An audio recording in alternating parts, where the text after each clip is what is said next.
Okay. Like a little bit of cold. Oh, no, okay. So it goes. We're live. Well, I think we'll make full schedule. Oh, no. Okay, good morning. This is Senate Natural Resources and Energy, and it is Wednesday, January 14th. And we are going to start the morning off with some conversations with some state folks. You can feel free to come join us. Thinking about impacts that Vermont is feeling from federal actions. So there's any updates about that? And we have Eric Clark with us. Welcome. Yes, for the record, I'm Eric Warren. I'm the Director of Vermont Emergency Management, so thanks for the invite. I do have some prepared statements on them, and hopefully I can try to answer some questions. You'll see kind of from my statements that I don't necessarily have a lot of answers, so we'll work through it. Good morning. So FEMA has not canceled or denied grant funding, but is using delay techniques. Because of these delays, the EMS had to postpone or cancel business travel, curtail or cancel training and exercise, and put needed purchases on hold. These delay tactics include defend the spend, which requires all grants over 100,000 to be approved by Secretary Noel, adding additional requirements that were not in the original application, and sometimes just letting approval sit on their desk for a thin period of time. The EM's current budget consists of roughly 37% EMPG funding. So these are all federal funding sources, 11% Homeland Security. EMPG. Oh, sure. So these are federal funding sources. So the Emergency Management Performance Grant is about 37% of the EM's budget. The Homeland Security Grant, HSU grant, about 11%. The mitigation funding and PA funding, which are direct results of specific disasters, are a 16% and 13% respectively. And then general funds, our general fund bucket is about 23% of our overall budget. So all of these delays are having a significant impact on how we do business and are affecting what we can and cannot provide to municipalities and other state agencies. So I want to get into a little bit of each one of those funding sources. So EMPG, the Emergency Management Performance Grant, that's our big grant. It was supposed to be delivered on October 1st. So it has been delayed. Basically, there's some lawsuits that have come into play that are delaying when the application is actually submitted. So there's several lawsuits they're delaying until January 31st. Even after the application is submitted, we anticipate there will be additional holds put on, so additional roadblocks. Due to this delay, the EM has put on hold contracts with regional planning commissions to provide direct emergency management support to towns. For example, supporting the regional emergency management committees. That's a meeting of local emergency management directors that are held quarterly. Where RPCs will do that for us. We've had to put that on hold. Due to cost saving measures that we put in place, we are currently able to use the remains of previous grants to pay for expenses while we wait for this 2025 funding. But that funding runs out in mid-February. Another funding source, the Homeland Security Grant Program, was supposed to also be delivered on October 1st, but it's been delayed because of several lawsuits. The new application deadline is the 31st, but we do expect several additional holds to be put on after that, so we're not entirely sure when we'll be delivering. Again, due to some cost cutting measures we put in place, current HSGP funding will get us through till October of this year. Public assistance, which is the funds received for municipalities after disaster, we are not seeing fundamental slowdown in those funds being paid directly to towns for those reimbursements. What we are seeing is the delay in management costs. So the management cost portion of that is being slowed down by the $100,000 bottleneck. So anything over 100,000 has to be signed by Secretary Noel directly. So we actually haven't seen anything over 100,000 since September. Everything over 100,000. 100,000. And most of those PA funds are higher, and our usual expenses for that specific is over 100,000. So we may need to implement some excess funds maneuvers to hold us over. Again, not canceled, but being moved.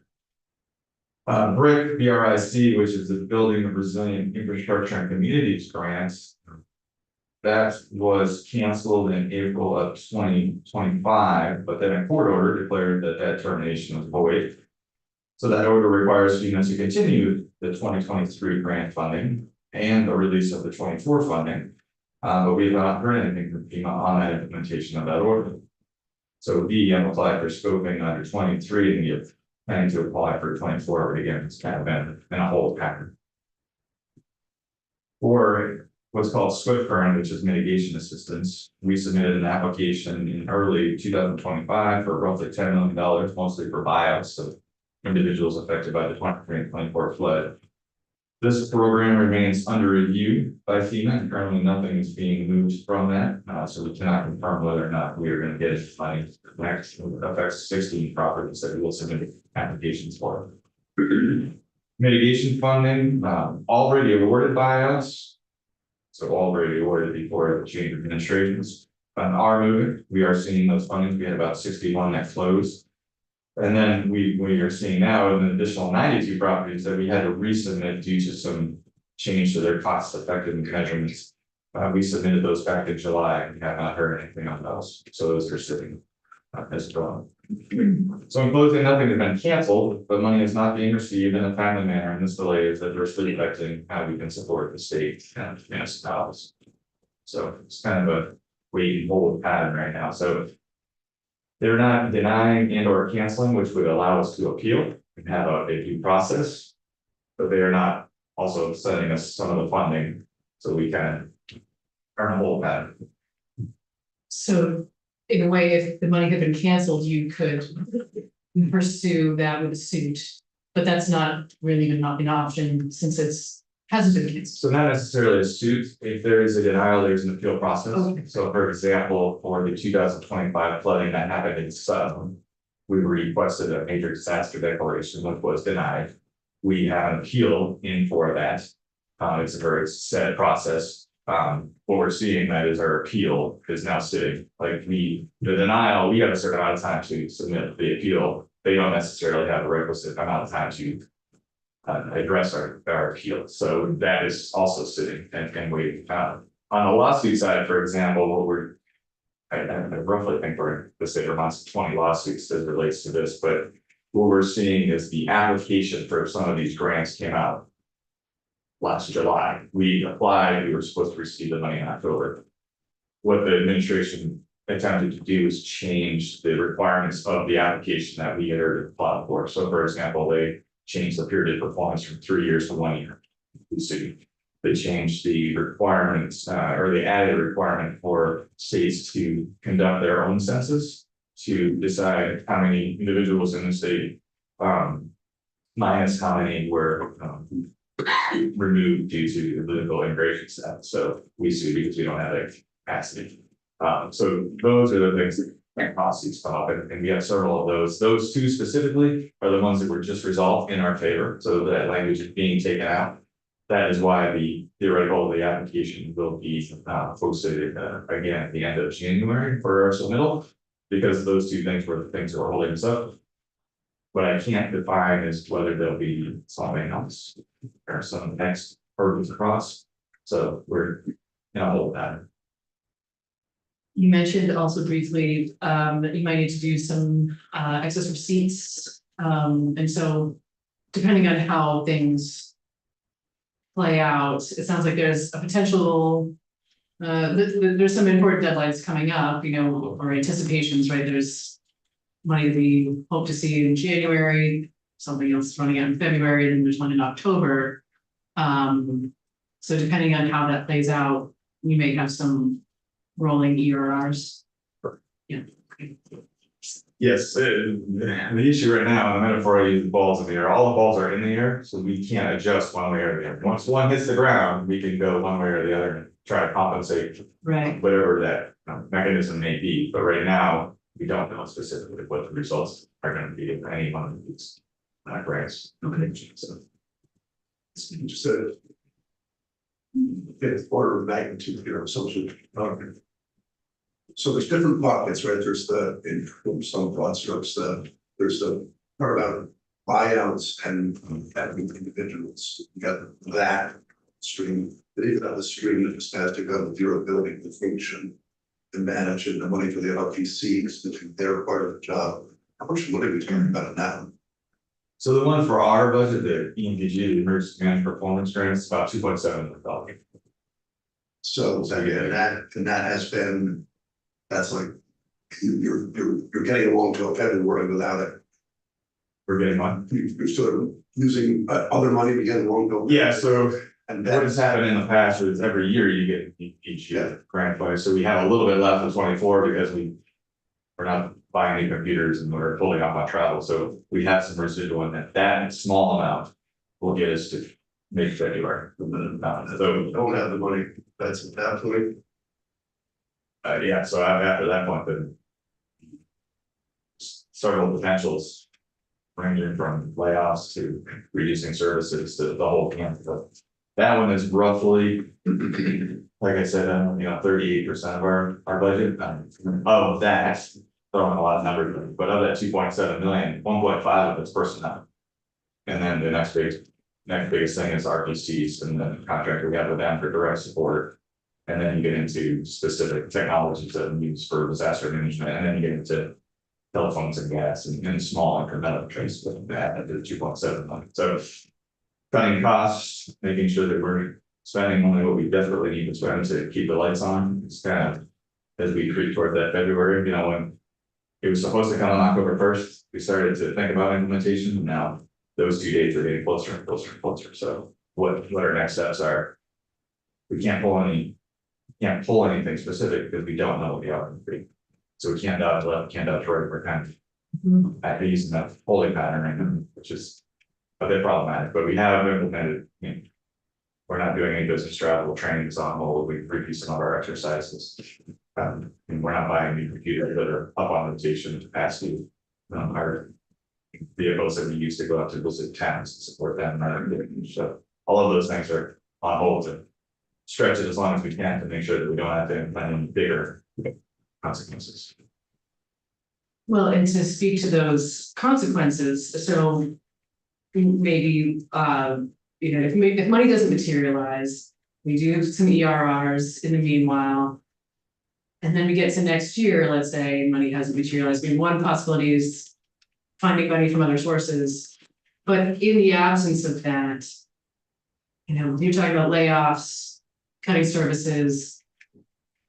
That means disaster happens and potentially your team is not fully capable to help out potentially. Yeah, absolutely. And so we always think of it as we have two jobs, right? We have a VEM during blue sky days, we're creating plans, we're training more exercise, and we're preparing for and also recovering from past incidents. But in the response phase, we put on a different hat, we go into the emergency operations and my staff, there's only 31 of us, are the first occupants into the emergency operations center to stand up and support state agencies and municipalities during 23, 24, 25 floods. And we are actually doing it a lot more often. We are spun up sometimes just for logistic measures or think of the eclipse that we had large events. So we do a lot of events that kind of slide under the radar as well. But those events take the time of that individual that is already working 40 hours under VEM staff. So if we did lose any personnel, there's a direct impact to the ability of the SCSC to manage its capabilities. And then as the tertiary effects are, you can't update your plans to be ready for the next one. You can't make changes from your last event to be sure you're ready for the next one. We have individuals that make sure our emergency operations center is up and running and ready to turn on the lights at a moment's notice, making sure that we have the ability through Vermont Alert to alert citizens and our staff to things that are happening. So all of it has a cascading effect. We're certainly not in a position where we have any, fat on the so we could trim things. We really kind of stretched out. Like I'm sure every agency has done. Right. Coaching. Yeah. It's so nice to see See you. you. We did get you a couple more positions Yes. a couple of years ago. We're at 3 additional regional coordinators. Yeah, 2 of them were funded wholly by federal monies. One was That's grant funded. Is potential. Oh, really? Okay. So of the 31 staff that are the director, the deputy director, those 2 regional coordinators, then 3 other camps are always funded by general fund. The rest are all funded by grant funding. Wow, so there's a lot of staff that are. What's going on? At various levels. Yeah. Yes.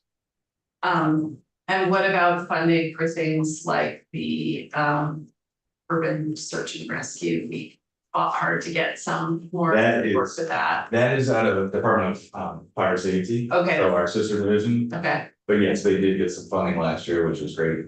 I think it was about half their annual budget, so they have a significant impact by general fund or by grant funding as well. So Homeland Security is what they get a lot of funding for. And then tertiary to that, like special teams at VSP, the Vermont Information Center, they all use a significant amount of grant funding. yeah, So again, everyone's at different levels as to what it's gonna cause them.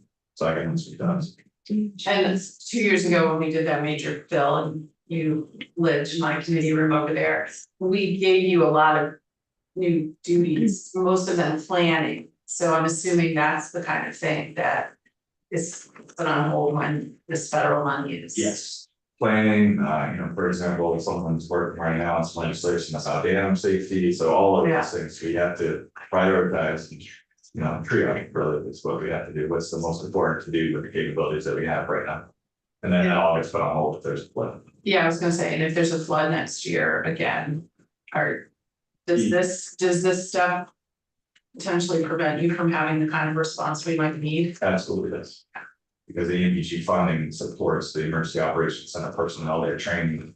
The ability for us to turn on our lights, pays for our office space that houses the emergency operations center, so yes, there's direct ramifications, so. I don't want to be the doomsday, but pardon me, that's part of the job, but the expectation is that EMPG 25 will come through at some point. But to explain what that means, EMPG 25 has been level funded. EMPG has been level funded for 10 years. So the costs covered, obviously, are going up. So every year we have to have an exercise where something gets cut that we funded before. So we try to move it to a different grant. We try to move it to general funds. We try to make sure that we keep the cap on EMPG. Just because of the actual limit of it, but there's also the idea that you never know the next year is funding could go away.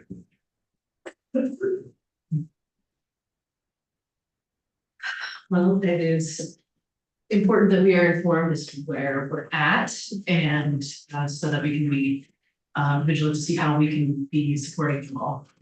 Thanks for coming in and Yeah. letting us. Wrote that in written testimony for us. That's it. That's great. Thanks. Thank you very much. Thank you. Hopefully I'll be able to give you an update in February as to where. That'd be great.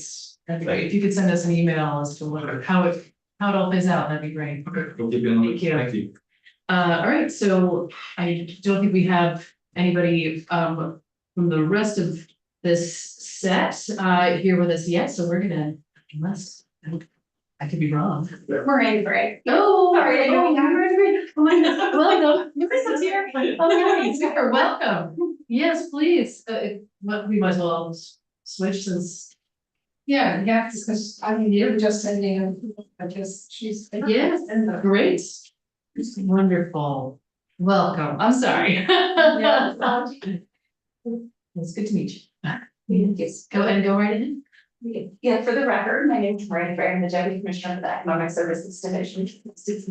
We have that for some of you before. And the low income energy assistance program does fit within economic services. As do other benefit programs.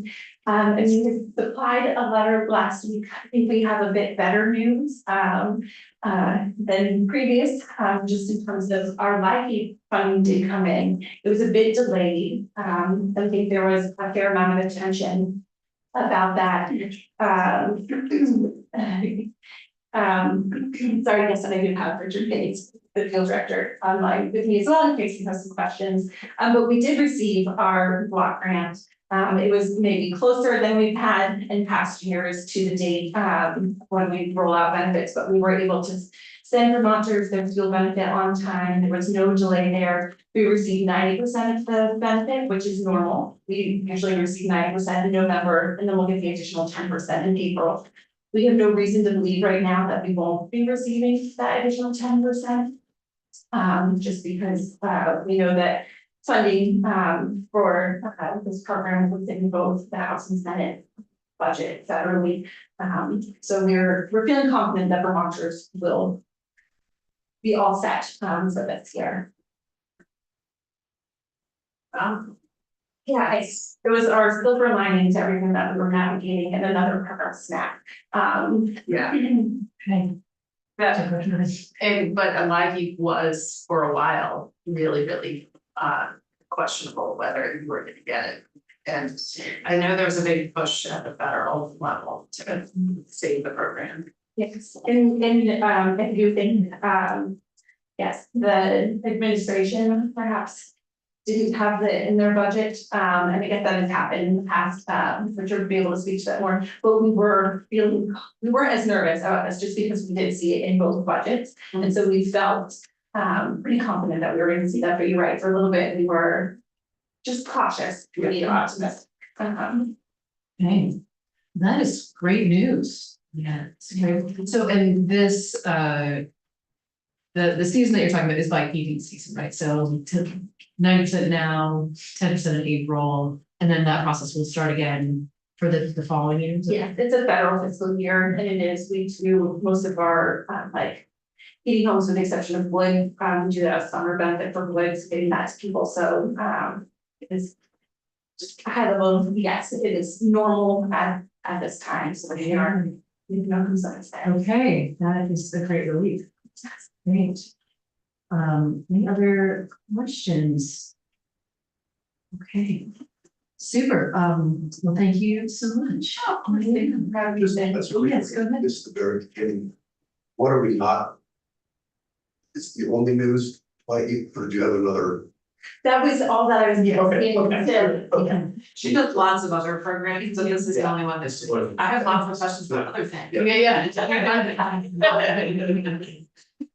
Yeah, and at some point, I mean, I'd love to chat more generally about LIHEAP and how we.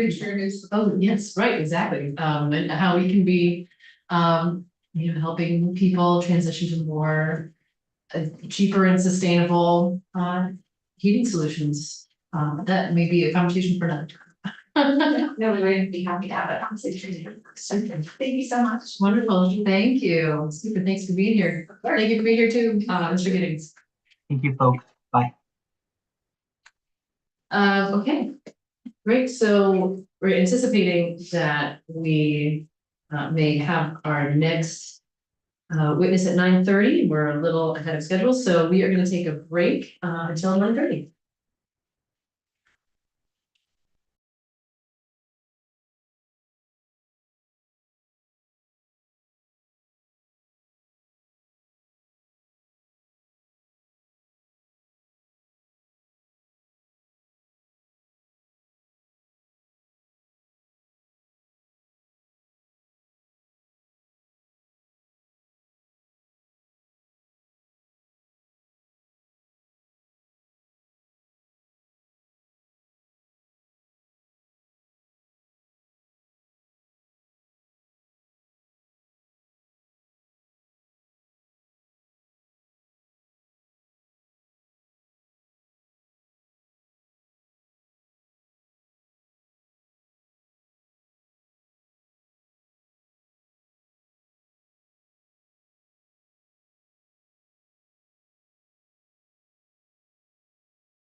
Sound is on now?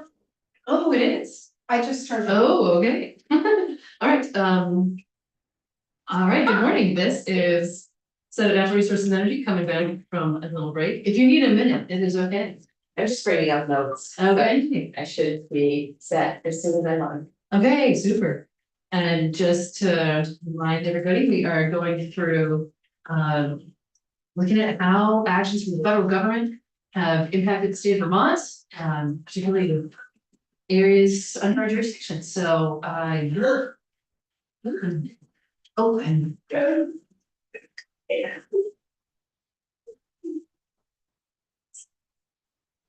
So we're joined this morning by Secretary Ward. Welcome. Good morning, thank you for having me. Morning. So for the record, Julie Morgan, I'm the Secretary of Natural Resources and thought that I could touch on a couple of different pieces. Sort of our core federal funding, the couple places where we have seen clawbacks from the federal government that affect our work, although not necessarily the core work of the agency. And then just sort of a little bit of what we see as the challenges looking forward. So in terms of our core funding, it remains relatively stable, and that appears likely to continue into federal fiscal 26. There's that federal minibus that's advancing right now that includes EPA and interior appropriations, which is where most of the major federal funding streams into ANR come from, whether that's EPA, US Fish and Wildlife Service, or US Forest Service. And that minibus did pass the House with a high level of support, and at least the Senate markups we've seen thus far look pretty similar, meaning that it would be limited changes in cost, right? So sort of a good news story. I think the asterisk on that is how the Office of Management and Budget has asserted their role in the federal budget process. I think suggesting the budget passed by Congress is a ceiling as opposed to a directive.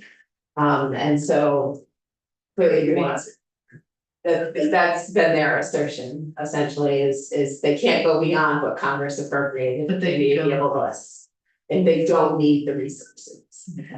So that's something we will be watching carefully once final action is staged. Included in that is DEC standard STAG grant, which is the State and Tribal Assistance Grant, and that's sort of the base funding EPA provides in partnership for our work on things like Clean Air Act, Clean Water Act, Safe Drinking Water Act. FPR receives federal funding, but a significant component of their funding is actually multi-year competitive grants. I would say that's a space that bears watching. US Forest Service, along with NRCS, have been hit very hard by some of the federal staffing cuts. And so their ability to continue to move dollars through competitive grant programs is at least somewhat of a question mark right now. Fish and wildlife monies are restricted. The federal funding we get is generated through excise taxes on the sales of hunting and fishing and sporting goods. And is in sort of a held and separate account and makes it much harder for anyone to mess with, and therefore feels like it's less at risk. Couple other notes, just what we're seeing in that minibus, the state revolving funds for both wastewater and drinking water projects. Those appropriations look to be level funded. That said, we are fully anticipating that congressionally directed spending will come back into play as part of the minibus should it pass. And what that has the practical effect of doing is reducing our state revolving fund awards. We prioritize our investments through the intended use plan that I expect you've heard Neil Canlon and maybe Eric Black speak about previously. It means we work further down that list, and instead congressional priorities get pulled out and bumped to the top. So it's a little bit challenging therefore for us to kind of manage municipal expectations since it's outside of our process. Generally, it ends up being about half of our SRF dollars are used to fund congressionally directed awards. The Lake Champlain Basin program also is currently receiving significant funding under the bipartisan infrastructure law as well as plus up Senator Leahy left to help with TMDL implementation, and their $25 million budget also appears full in the minibus, which is good news for us. And about half of those resources in general flow to the state of Vermont. The other thing I would flag in the minibus is EPA itself. Looks like it may be seeing some substantial reductions in staffing and funding. It's both having the dollars available and then having the human capacity to actually deploy those dollars. And certainly have concerns about our federal partners' capacity in that latter regard. I can pause there before getting into a couple of the specific initiatives that have been impacted on the federal front, if there are questions. I do have a couple of questions, but if others have some. Go first. Okay, so one of the things that you mentioned was FPRs, competitive grants, and this is another one of the areas, I just want to make sure that I'm clear, so I'm just saying it back to make sure I'm getting. Because there've been staff cuts at the federal level, that's one of the areas where the money hasn't dried up, but again, like moving the money to the state may be delayed, is that correct, or? Yes, correct, potentially delayed. Yeah. Okay, and sorry, Oh, and I was just gonna say, and it may be that their areas of emphasis change. Yeah. We have been very successful over the past administration in securing substantial competitive grants, like way sort of outside what our rightful share would be. And just have some concerns that depending on the administration's priorities, it may not line up as well with our work. but do you have a sense of with the current grant that we're operating under, how long, it's multi-year, so when does that go? Most of them are 3 to 5 years, and so they intentionally, I think, were designed to sort of overlap so that you were never fully without funding. Commissioner Fitzko could talk much more about the specific initiatives. But for example, there was a grant we were expecting over the summer last year, and it didn't actually arrive until the very end of this federal fiscal year. So there's delay built into the system now that hadn't been there before, and then just this uncertainty. And did I understand too that there's multiple and they're meant to overlap, so you're not without funding? Correct. And that's how US Forest Service tends to deploy, or has tended to deploy their money over about the last 5 years, is they reduced sort of the core base appropriation to most states, but then are doing these larger competitive grants. And then the other question I have is, maybe, I may hold back on this question till the end, but just to pin it for now, because we're talking about the money aspect of it, but I have, we've all seen the news about policy rollbacks or policy shifts that the EPA is rolling out, and so would love to chat about that too. Sure. Sure, okay, yeah, we can cover that. It's okay. Any other questions? Yes, wait. Okay. You might be getting to this, but given the uncertainty, the possibility or actuality of cuts, are you losing staff? Because I'm assuming you have federally funded staff. We do. Yeah, I think so. Okay, and then 2, what are the things that your agency is not able to do because of all of this? So far, we are level service. We haven't had to reduce staff. Most positions within the agency are funded with a mix of state, federal, and special funds. Okay. And so we have a little bit of ability to shift, I think in 2025, the federal fiscal 25, we received what I would refer to as a haircut, like a couple % off of the STAG grant from EPA, and we're able to sort of make that work. Yeah. If it continues to be incremental bites, or if it's a much bigger bite, that becomes a different story. But because we use that mix of funding, it's helped us sort of smooth over some of the rough spots. Okay. We do have a bunch of folks that are limited service positions working on implementation of the bipartisan infrastructure law who are fully federally funded. Yeah. That said, we have drawn down all of those funds. They are now sitting in our account and ready for us to deploy to projects, and so shouldn't be at risk of the administration. Oh, that's good. Yeah, and that's part of the reason we have worked with the legislature 2 years ago to sort of set aside all of the federal match. It allowed us, as soon as the government reopened in federal fiscal 26, to pull down that lost tranche of funding, as opposed to our standard practice, which would be to have asked you guys to appropriate it this year, and then we would pull it down before September 30. So having put that money in a reserve fund really, I would say, paid dividends in terms of reducing our risk. That's great to hear. Yeah, it was, yeah, it felt really good to like pull that money. Yes. For sure. Okay, any other questions? No, you must. Okay. Okay, What, can you remind me, what is that?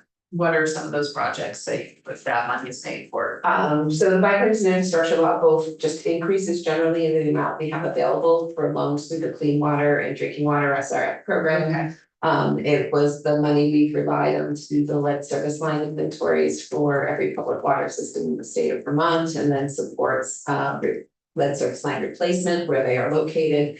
It's also allowed us to do work around emerging contaminants, including PFAS, and help provide some of the cost share on the alum treatments that we completed in Lake Carmine for the last 2 summers. Okay. So it's been an incredible boom. It's on the order of $300 million during this 5-year window that we're seeing into those programs. And so it's just been this pretty dramatic acceleration of our work in that space. It's great. any other questions? Okay, all right, so then I want to touch on the 2 probably sort of highest profile changes or challenges that we are currently facing. One is with the Regional Conservation Partnership Program, or RCPP. This is a competitive grant program run by the U.S. Department of Agriculture, Natural Resources Conservation Service. And Vermont's been very successful in the RCPP program. It essentially allows us to apply for funding to either accelerate work around farming and forestry, or promote novel practices around farming and forestry. Both ANR and the Agency of Agriculture have successfully obtained RCPP funding over the course of about the last 10 to 12 years. We had a late 2024 award for $10.7 million, and we signed a contract with RCS. So this is our most recent RCPP, and it was terminated without notice on September 30th. As I noted, this would fund projects to assist farm and forest landowners with water quality improvements, resilience to floods and droughts, and protecting wildlife habitat. We believe USDA lacks the basis for being able to terminate the grant and filed an appeal on October 30th. We had 30 days to do that. Just last week on January 6th, we did receive notice of a pre-hearing that's been scheduled for January 29th. And the pre-hearing will address the basis for USDA's rescission decision, the grounds for our appeal, and then what the process would look like going forward. So more to come on that space, but that is a important pool of funding that we use for our clean water work in Lake Champlain, among other things. Can I ask you any questions? Okay, you go ahead. How much money are we talking about? $10.7 million. And I mean, you mentioned that this money, or a program that the state has participated in for the last 10 to 12 years, that 10.7 million, was that just 1 year's allocation, or was that? It's the funding is supposed to be available for 5 years. Okay. So we were about 6 months into our work. And that's one of the questions we have regarding the termination. It was cited as a failure to spend the funds, even though we have the bulk of the timeline of the grant program remaining to us to deploy those dollars. So they did not try to claw back anything we had extended already, but just essentially said no further work. and continue. And it had been paused before then, so we really hadn't done a lot other than kind of setting up the systems within A&R, readying ourselves in an RFP to deploy those things. Were there any, I guess they call them liabilities to the state of money that has been spent and now can't be reimbursed because that money's gone? No, they effectively paused it very early Wow. after the contract was signed and asked us not to spend money on practices, or directed us not to spend money on practices, so that doesn't exist. That was a problem previously, where many NRCS programs are on a cash reimbursement basis. And farmers, even in some of these pauses in programs, were then left out of pocket money they had spent on projects they had contracted with NRCS to complete, but then were able to receive reimbursement. So some of the farmers may be out. I think that's since been cleaned up. Oh. And I'll talk a little bit more about that. Okay. That kind of financial uncertainty is, I think, a huge risk to our larger work in getting partners to participate in some of these programs. So even though the funding exists, I think there will continue to be questions about people's interest in participating. Go ahead, you can give some names. The second initiative I wanted to flag was the Eco AmeriCorps program.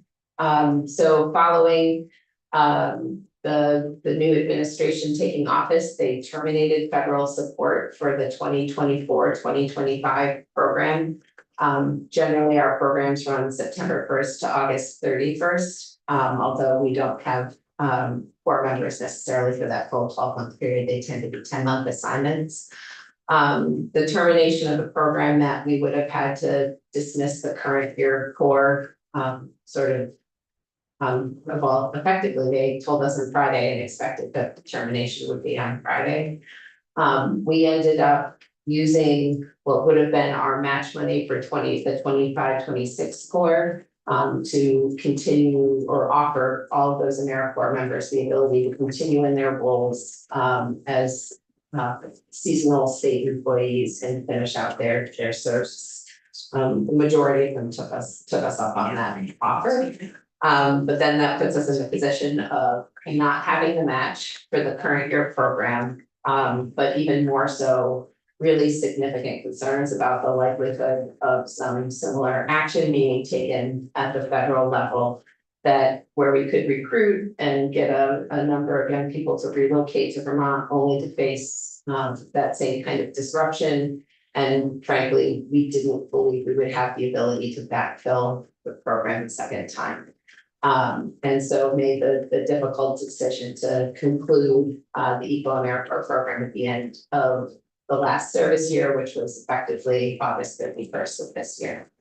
And so that's really disappointing. AmeriCorps members, as you may be aware, are often detailed to solid waste management entities, watershed groups, conservation districts, as well as working directly within A&R. And so it is a significant loss to that body of work. The capacity, the energy they bring is incredible. And frankly, a lot of them are doing outreach and public engagement work, which is so important to bringing folks along. And so that is a gap left by the termination of the program. That's really sad. First of all, thank you for finding funding so that they could finish it. I actually know a bunch of it. As you know, I have young adult children, so they know a lot of these people, and there was just that panic that weekend when it happened. They were all trying to figure out where they were gonna live, what they were gonna do, because they thought they were like fired that day. And as you said, this is a program that brings a lot of young people into Vermont who might often stay to live here and work here, and that's not gonna happen anymore.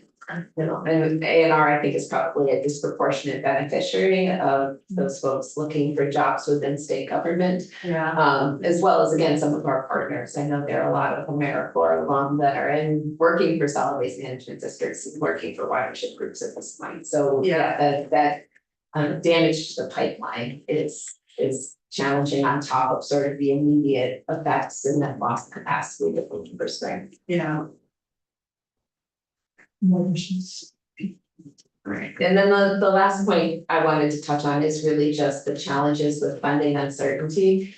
And that's reflected in a number of different ways. I think it's particularly true for our small watershed community partner or our small community partner organizations like watershed groups. When the president announced in January, I think, a pause on most major funding lines while they reassess.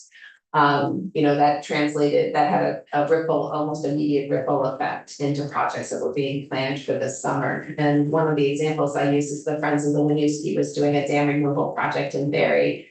But that had a price tag of $350,000. They had a contract through the Lake Champlain Basin Program with federal funding to support that dam removal.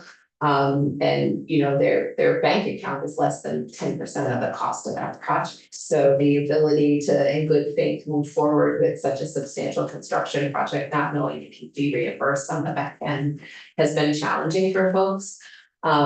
We tried our best to help mitigate those concerns, but there's frankly a limit to what we're able to do. We can't possibly backfill the federal resources that are being used in this space. And so I would say the majority of projects ended up going forward, but I think there were some that were casualties of that risk.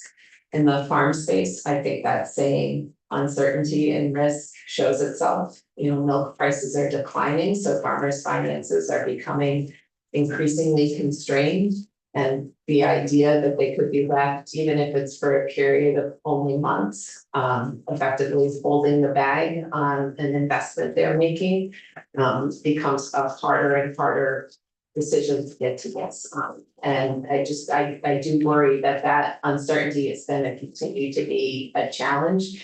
I think a lot of people have said, well, we should just come to the state programs first, except our programs are maybe a third of what the feds have to offer in terms of resources. So we can't make the kind of progress we want to and need to make absent federal resources, but it is really hard to ask our small community organizations to take on that risk. Absolutely. Any thoughts or questions on that? Then I can talk a little bit about the policy space. So obviously I would say the two areas we're tracking most closely are sort of in the climate space and then in the clean water space. And maybe start with on the water quality side. So obviously the administration has announced changes or proposed changes to the definition of waters in the US. It has limited practical effect in Vermont because we have our own definitions codified in statute. The most significant impacts are felt in those states that are tied directly to the federal programs and federal standards. That said, it does express clearly what their policy intentions are, and that in and of itself is hard. I think the continual moving back and forth in definitions of waters of the US creates a lot of uncertainty and challenges for landowners in Vermont who don't know if in addition to A&R regulations, they are or aren't subject to Army Corps regulations. And so that will continue. There's some questions around interstate waters that were raised in the new definition of waters as well. And I believe the Attorney General's office is filing comments on behalf of the state, but on that particular rulemaking. Also announced yesterday were changes around the Section 401 certification process. As you may recall, in Trump 1, there were changes announced that would sort of limit the timeline for state review. Those are back in the proposal that was announced yesterday. What is section 401 again? Section 401 of the Clean Water Act. So it's where we are providing comments on federal permit programs. Okay. So most often when we're issuing a 401 certification, it's related to hydropower relicensing or a larger highway project that takes NEPA, those types of projects. Okay. So we don't issue a lot of them in Vermont on an annual basis. I would say probably a dozen or fewer. But they are an important tool. The other thing is, it indicates we have to gain the applicant support for any changes we're proposing to make, which feels anathema to running a regulatory program if the applicant has to agree with our terms. So that one just hot off the press, and one we will continue to monitor closely. There's also a lot of changes at EPA in terms of their organizational structure. The Office of Research and Development has been substantially overhauled and reduced in size from about, I think, 1,200 staff to close to 400 staff. Most of those R&D. most of those staff have been pushed back into program offices, but it's not clear how we will continue to access their expertise. And those are folks doing really applied research on things like remote sensing of cyanobacteria blooms or wildfire smoke. And so it or PFAS destruction. So these are really germane things to our work. It is research. We certainly don't have the financial capacity, and possibly in some spaces, the technical expertise to replicate. Nor does it make sense for 50 states to go off and do this 50 different ways, which was the beauty of having EPA lead in the applied research space. So there's a little bit of still more to come. I don't think the dust has settled on that reorganization. We are active in the Environmental Council of States, so sort of my counterparts in all 50 states. And we've been pretty engaged with EPA on this and trying to, well, saying, obviously you have the right to organize yourselves however you want. Here are the services we continue to need from EPA. We'll see how that moves forward. In the climate space, there's a lot going on. Changes in how the federal government views carbon dioxide as a pollutant or not, changes around vehicle efficiency standards that are continuing to make their way through courts. And just a general pullback in some of the data and monitoring requirements. In terms of carry-on effects to Vermont, starting with that last one, we do rely on a number of federal data sets for our work. Up to and including the greenhouse gas inventory that we produce each year, which is the basis for whether or not we met the requirements of the Global Warming Solutions Act. Other states have similar requirements, and so through the US Climate Alliance, we're continuing to talk with them about ways to kind of maintain those data sets. And ensure that states are able to produce their inventories. In terms of the work around vehicle efficiency, clean cars, clean trucks, we were in front of ICAR when we met earlier this week. If not, it'll be on the February ICAR agenda. California Air Resources Board is proposing changes to advanced clean cars and clean trucks regulations. Currently, the problem is there's sort of all this question around advanced clean cars too, which Vermont had adopted. Effectively, they're stayed right now, and the question is what is the fallback position? California is working on rules to make clear it's ACC1, so it's what was in place up until they adopted advanced clean cars 2 about 2 years ago. We are moving to start the process to adopt that. There's a little bit of chicken and egg in that California has to go first and finalize their rules. They are close. California, as well as most other states, can enact these changes through emergency rulemaking. We cannot. And so we submitted the package to ICAR to get the clock started so that we leave ourselves flexibility, knowing we need these rules on the books by the end of this calendar year to affect next model year stars. The changes in the advanced clean truck space actually address a lot of the concerns that were raised to the governor and the reason he issued the EO.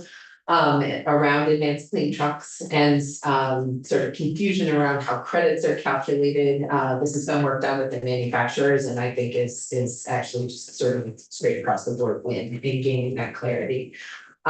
So that whole package will start to move forward and really is the step we need to take to stay aligned with the California regulations. And then there's sort of just the bigger sense that the current administration does not see climate change as not only an existential threat, but maybe not even a concern. And sort of how we manage in that space. I think, thinking about how much federal funding has been available to us through EPA in particular, over the last 5 years to support climate action in Vermont. To me, this is one of the biggest challenges with this sort of new policy posture that the administration is taking. We saw this dramatic scaling up of resources and now it's a equally dramatic scaling back. And I think it is cause for us to consider our priorities and our investments. It's not 100% illustrative, but we do an annual climate funding report as part of the report we submit to the General Assembly about the work of the Climate Council each year, which will come to you by the end of the day tomorrow. We in fiscal 20, I guess federal, oh boy, maybe it's calendar year 24, we were able to account for over $500 million in investments.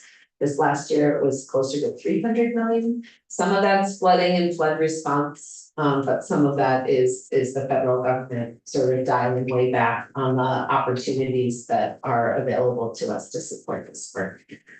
So I think there's a hard conversation to be had around how to pay for climate action.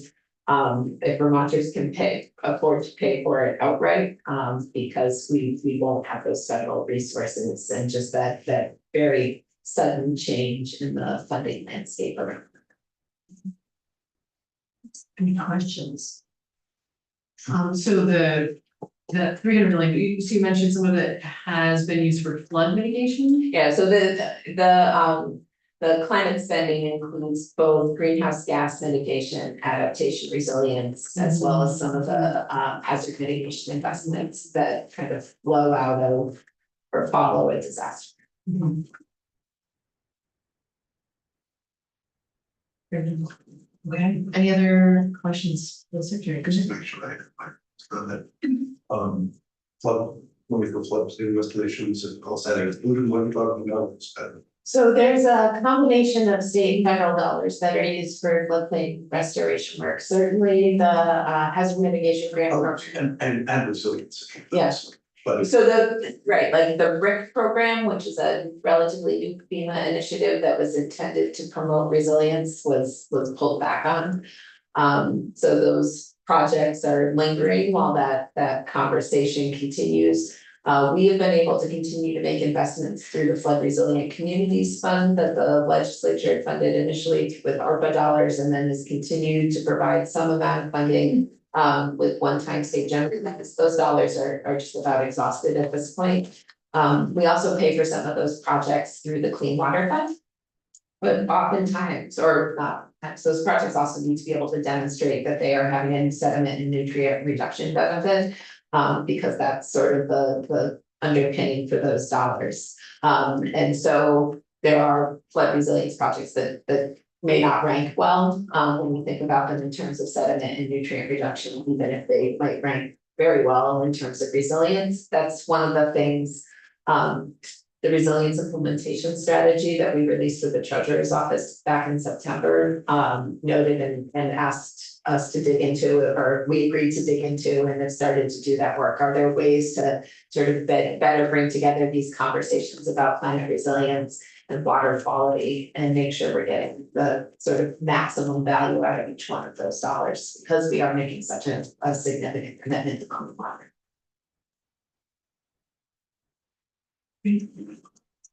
is that happening? It is, yeah, those teams have started to work together. I think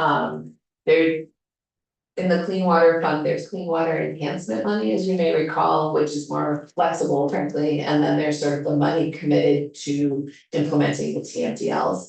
Like they're starting by looking at the clean water enhancement money, which is capped at $5 million, but those dollars can be used for any water quality project. So I'm involved in a couple of efforts to try to move forward some resilience. And it sounds like that money is gonna be hard to come by. Yeah, I think that is an accurate sentiment. I mean, it may be a lot of the programs the federal government has attempted to cancel have subsequently been reinstated if the BRIC money comes back. That was really an exciting opportunity from my perspective, and Eric may be able to talk more about that. But that was where a lot of that sort of proactive resilience work really paid. And just as a follow-up to that, I mean, with some of these changes, so the Eco Miracle program is canceled. Are you thinking about any alternative funding streams for any of this at this point, or this is just work we're letting, we've got to let go because we can't? Correct. Wait, any other questions? Okay. Sobering, but I know, I wish there was better news, although I would say, there is, the Clean Water Investment Report is also, I believe, scheduled to be delivered to you all tomorrow. Good day. Yeah. Yeah, and it continues to show some pretty exciting progress. In our work to reduce sediment and phosphorus pollution, some of the long-term trend data is really exciting, continued adoption, and so I do look at that as a ray of sunshine, and that is a state and federal partnership, like Champlain Basin Program dollars, so just there is really good work continuing to happen on the ground, and I don't wanna, I would be remiss in not acknowledging that progress continues to be made, even if it's a little bit more of a challenging kind of work. Well, and I do want to make sure to relay that we are so grateful for all of your staff and for all the work that they are doing. Yes. Thank you. Yeah, I do have one more question. Sure. So last year we did a few things in statute to sort of freeze the point in time before there were a lot of changes at the federal level, but mostly definitions and things like that. Are there more of that work that we need to do that your staff may have identified last year? So I don't think that language actually made it across the finish line. Oh, it did. Oh, God. So I think 319 is still on the wall in here, and it's in there, and we have our current year housekeeping bill that also has that language. Okay. So that language ended up in a GovOps bill. Last year, Yeah. we couldn't find that it passed.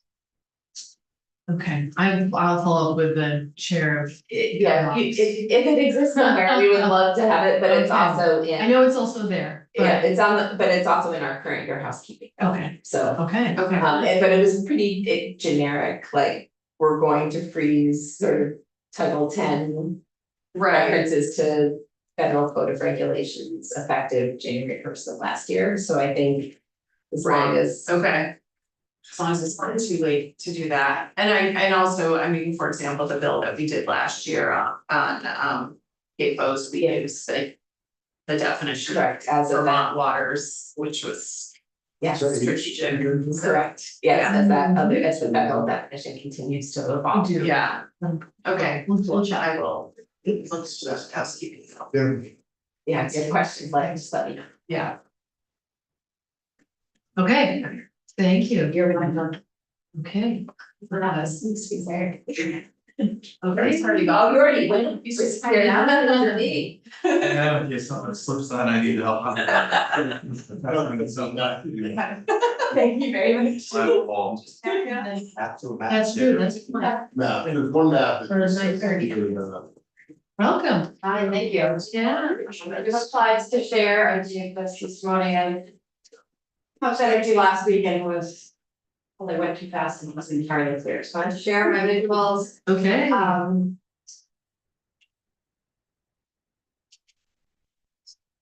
Yeah, so. Was that? Good morning, Melissa Bailey with the Department of Public Service. I'm the director of the State Energy Office. Been with the department coming up on 4 years. As a refresher, the Committee Public Service Department represents the public interest in utility proceedings in Vermont. And also conducts long-range comprehensive energy planning for the state. That's something we conduct every 6 years.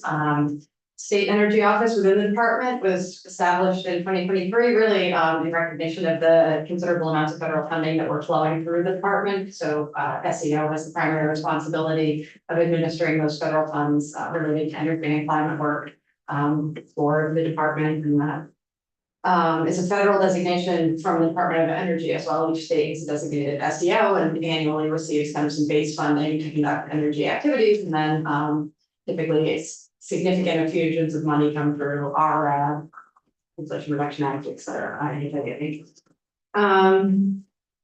Let's see.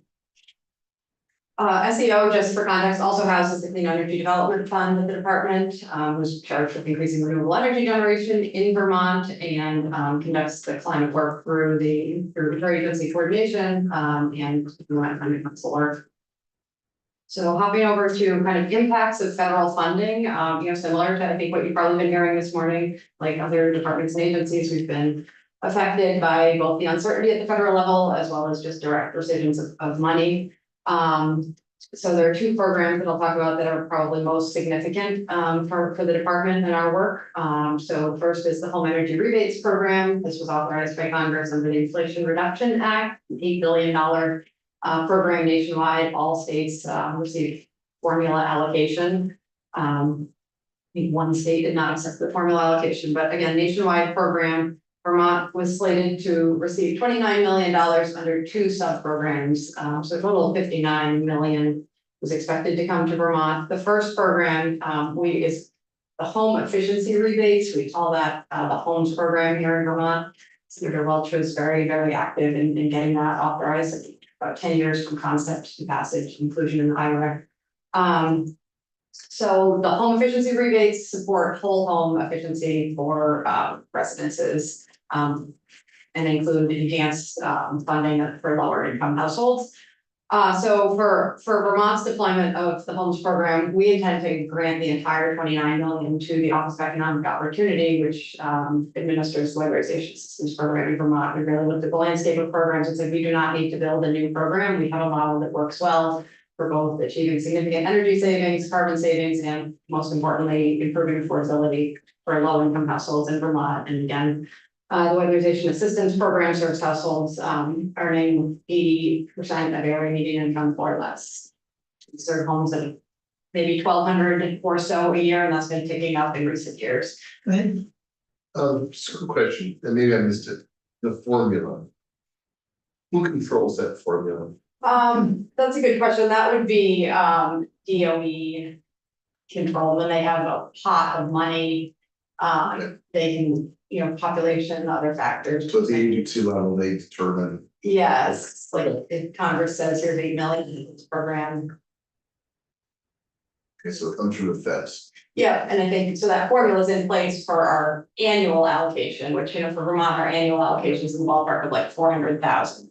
But then when there are these significant infusions of money, they can apply the formula to the one-time funds as well. It's a big one-time funding. So I'm not clear, is this funding still available or is this what's been cut? This has not yet been cut, so homes, we are crossing our fingers and hopeful. I'm gonna get into the status. It Okay. has not yet been cut, it's in limbo, is the best I can provide for you. And I'll give more detail on status in a quick minute. So yeah, you just see here, we're expected for Weatherization Assistance Program to be able to serve an additional 1,600 homes. Again, WAC has, seen an influx of funding over the past few years from federal sources as well. Those are tapering off. This would kind of help sustain them going forward. And homes and here money would need to be deployed by 2031. So it's actually a pretty long ramp rate. We would if they make the funds available and we're able to spend, we'd be able to spend more quickly in 2031. The home electrification and appliance rebates, the HERE program is the second program authorized under IRA energy rebates. And that's really, it's an electrification program. It's to support heat pumps, heat pump water heaters, stove technologies, et cetera. In Vermont, we had intended to offer kind of 3 sub-programs working with existing buildings and new multifamily buildings, so building new construction to be all electric. That money, I would say the prospects are more bleak. That was a conditional award from DOE, and DOE has not communicated with us at all over the past year on conditional awards. Anything that was conditionally awarded, which means you're gonna have to meet additional conditions before you're able to access the funds, those are completely on hold. And then I'll just add the 1 million that was associated with this funding for workforce development. You know, Congress recognized this is a huge infusion of money. We're gonna need to build the workforce to be able to carry out these weatherization installations and heat pump installs. So moving on to status, both TREC and HERE, so TREC is contractor training and HERE is the electrification money, are completely on hold. We haven't had communication with DOE in just a year on those. And the so again, on homes, which we are cautiously optimistic will be able to move forward, we have had consistent communication with DOE on this. Our program officer stayed in place, still employed at DOE, answers phone, answers emails, has been reviewing documents. All of our documents have been kind of revised over the year to reflect DOE feedback, and those have all been, revised to DOE satisfaction. They're staying away from using the word approve. We'll say your plan is approved, but they will say no further revisions are necessary. So we are hoping to get the green light in 2026 to launch homes, and again, that would be for a grant. OEO is ready, we're working closely with them. It would just be through an MOU to transfer the funds. The 2 potential hiccups are our software approval is still pending. We checked in with, and that needs to be approved by DOE. So DOE said we need to approve the software that you're going to use in people's homes to model the energy savings. They're using a software called Hancock. That's what they already use for the Weatherization Assistance Program, which is a DOE funded program. So we were hopeful that they allow that same software to be used in this application. But that is moving slower than expected and slower than is desirable. We talked to our contractor last week and they are saying they anticipate a March approval from what they're hearing with their DOE contacts. But again, programs can't move forward without that approval. Just to note that we are not alone. No state has gotten approval since last January. So there were a few states that managed to launch their homes and HERE programs before the change in administration. I think about a dozen launched the HERE, the electrification program, and a handful have launched the homes program. A few of those launched both, like New York and like Arizona, Minnesota. Some of the states that have existing programs, but no state has affirmatively received approval since Trump came into office. And then the, probably bigger, the big question mark, the big barrier is that DOE is conducting a review of all of their programs. So like all federal agencies, they were directed through an Office of Management Budget memo back in January to review all programs that they have within the agencies for consistency with administration priorities at the federal level. So that review is underway. And I spoke with the director of the home energy rebates program around the holidays, and she says some programs, they're actively moving through that. DOE programs are getting the thumbs up or the thumbs down kind of day by day. They don't have a timeline for when the efficiency rebate programs will get that determination. But folks may remember back in the fall, there was about $3 billion in cancellations that came out of DOE. That was a result of this program review. The internal review saying, no, your program is not consistent with administration priorities. We are calling back the money. You can speculate about the potential disposition of the home energy rebates. I mean, again, some states have them running. So I would just add that the other information she shared is that they expect that would be for the whole program, that it won't be state by state. It would be, we are either canceling home energy rebates or we are not. And again, some of these funds are actively flowing in states. They again, programs are being offered in all states, red states, blue states. If a state has has implemented the program and started to send money to people, to real people. And there's the federal law that, like, what happens to the money that's gone to an individual, to homeowners? Do they have to pay it back? I mean, it's unclear. I don't think the homeowner would ever be on the hook for that money. I think we could try to cancel the award and ask for the money back from state, so it seems unlikely. Disclaimer, I'm not a lawyer, but there's always the potential that the feds can come and say, we want our money back.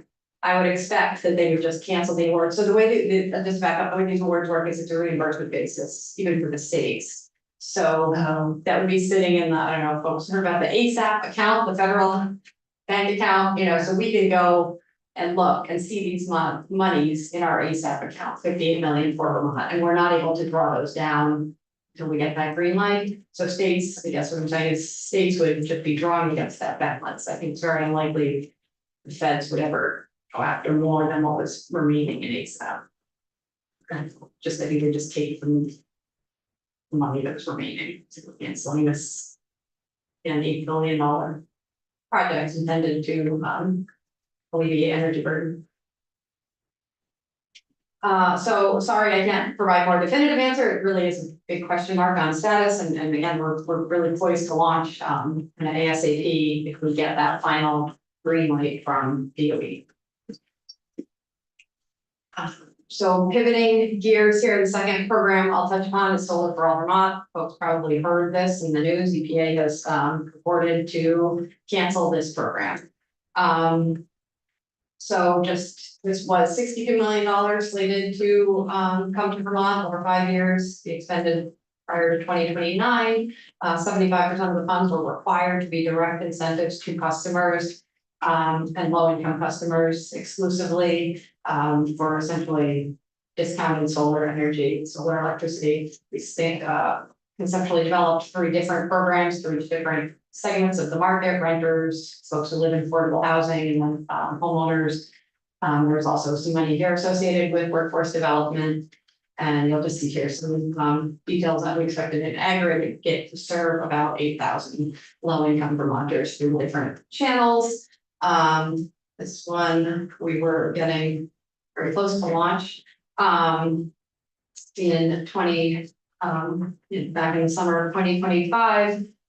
This is, I know there's a lot here, but I will try to give you the takeaways. I mean, we received our award notice from EPA in the summer of 2024. We initially applied for $100 million. We were awarded $62.5 million. Did the work to design our programs and revise our budget for that lower amount, et cetera. Throughout the year, you can see come some of the steps we carried out. But in August 8th of this year, we received, first via tweet and then via formal notice from EPA that the Solar for All program nationwide was being canceled. This was a $7 billion program. EPA claims that under the One Big Beautiful Bill Act, that they lost the statutory authority to implement Solar for All. Vermont and other states are challenging that. The bill did not speak to Solar for All. The Solar for All program was embedded within the Greenhouse Gas Reduction Fund, which is $27 billion, and the other $20 billion of the unspent funds were rescinded. But again, Solar for All was not addressed in that bill, and we had legally binding agreements, contracts for this money. So we had just begun contracting with an implementer at the time of the, you'll see that EPA determination, and you'll see here just kind of all of the steps we've taken to dispute this. The takeaway again is that we're availing ourselves of all channels to dispute the termination, working closely with the Attorney General's office. There are 2 lawsuits to which Vermont is a party. There was some precedent coming with the National Institutes of Health case that said kind of you could challenge these determinations in the Court of Federal Claims. So it's a contract dispute, so you have to actually go after damages. You can't sue them to stand up the program and give your money back. So we actually have to go through 2 legal channels. One is Court of Federal Claims to seek damages, whatever those are determined to be, and then another suit where we're asking EPA to reopen the program, but there would be no funding associated with that pathway. So it gets a little bit complicated from a legal perspective and just makes it more challenging. But those cases are active and underway. And you know, our posture is we are not accepting the termination, of course, we're not closing out the award. We've gotten multiple communications from EPA asking us to kind of do our closeout activities where you submit final reports, et cetera. We're not, you know, doing those. We say, well, you will be out of compliance with your grant. And so, you know, we just continue to go back and forth on the validity of the termination. I think that's all I have for you here. I include this appendix, just, it's probably not legible. Oh, it's not too bad. But this is just because this is the whole portfolio of federal funds, that the SEO is administering. You'll see the ones on here. Takeaways, you know, that column that says conditional, again, anything that's conditional is just completely unknown. In terms of whether DOE will ever pick those back up. This is really helpful, this appendix, thank you. Can I, so I just want to make sure that I am understanding this, so under the column where it says conditional, if it's conditional, and the answer is no, I'm sorry, if it says no under conditional, that, so it's not conditional, which means that it's solid, like we have, no. Conditional means when the feds granted it to us, they said, you know, this is kind of pending some further work.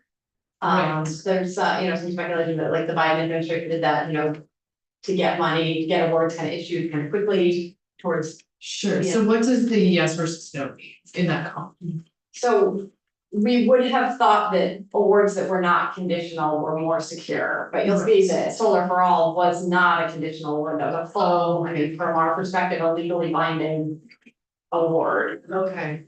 So that was kind of, but I will say, we're not getting any communication, like, we're just not getting any communication on anything that's conditional. Whereas EPA was talking to us right up until the day before they canceled the award. We were, you know, I mean, there's obviously that disconnect between staff level program managers and then whatever's happening at leadership. Right. So there were staff engaged on these programs, moving ahead as if they are going to launch. Mm-hmm.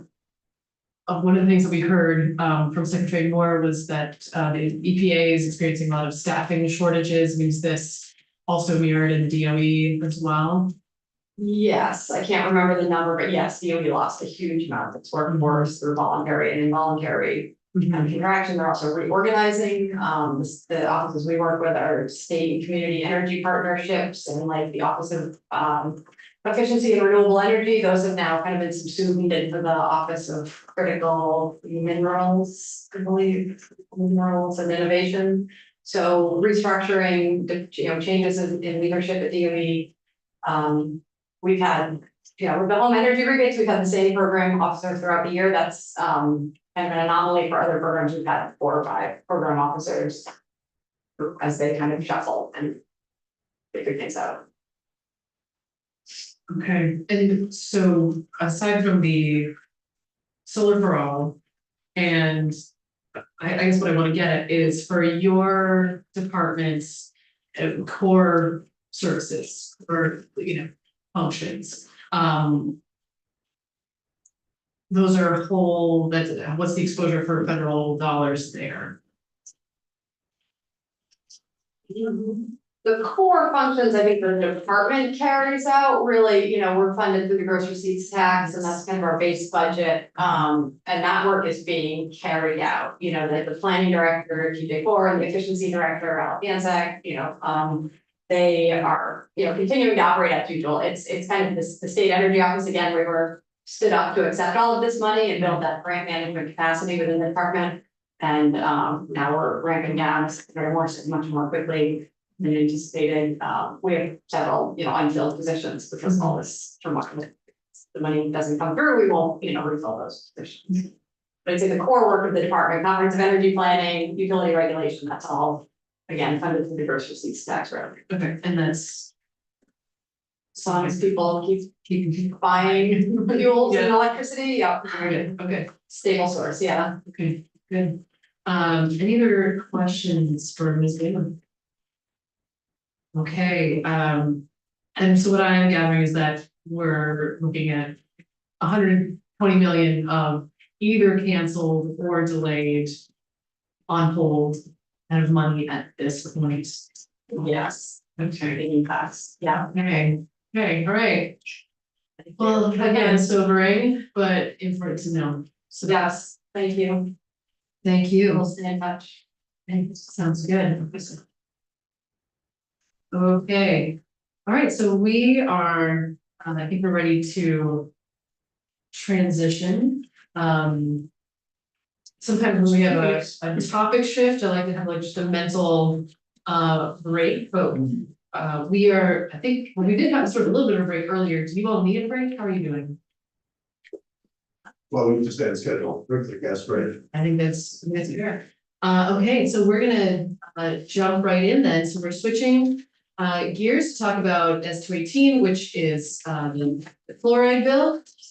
We have a couple of folks with us on that, and we'll be first. Oh, I know, there's no clock. Keep looking for your clock. Yeah. Oh, it's waiting. Okay, well, Mr. Carpenter, welcome. Thanks, Madam Chair.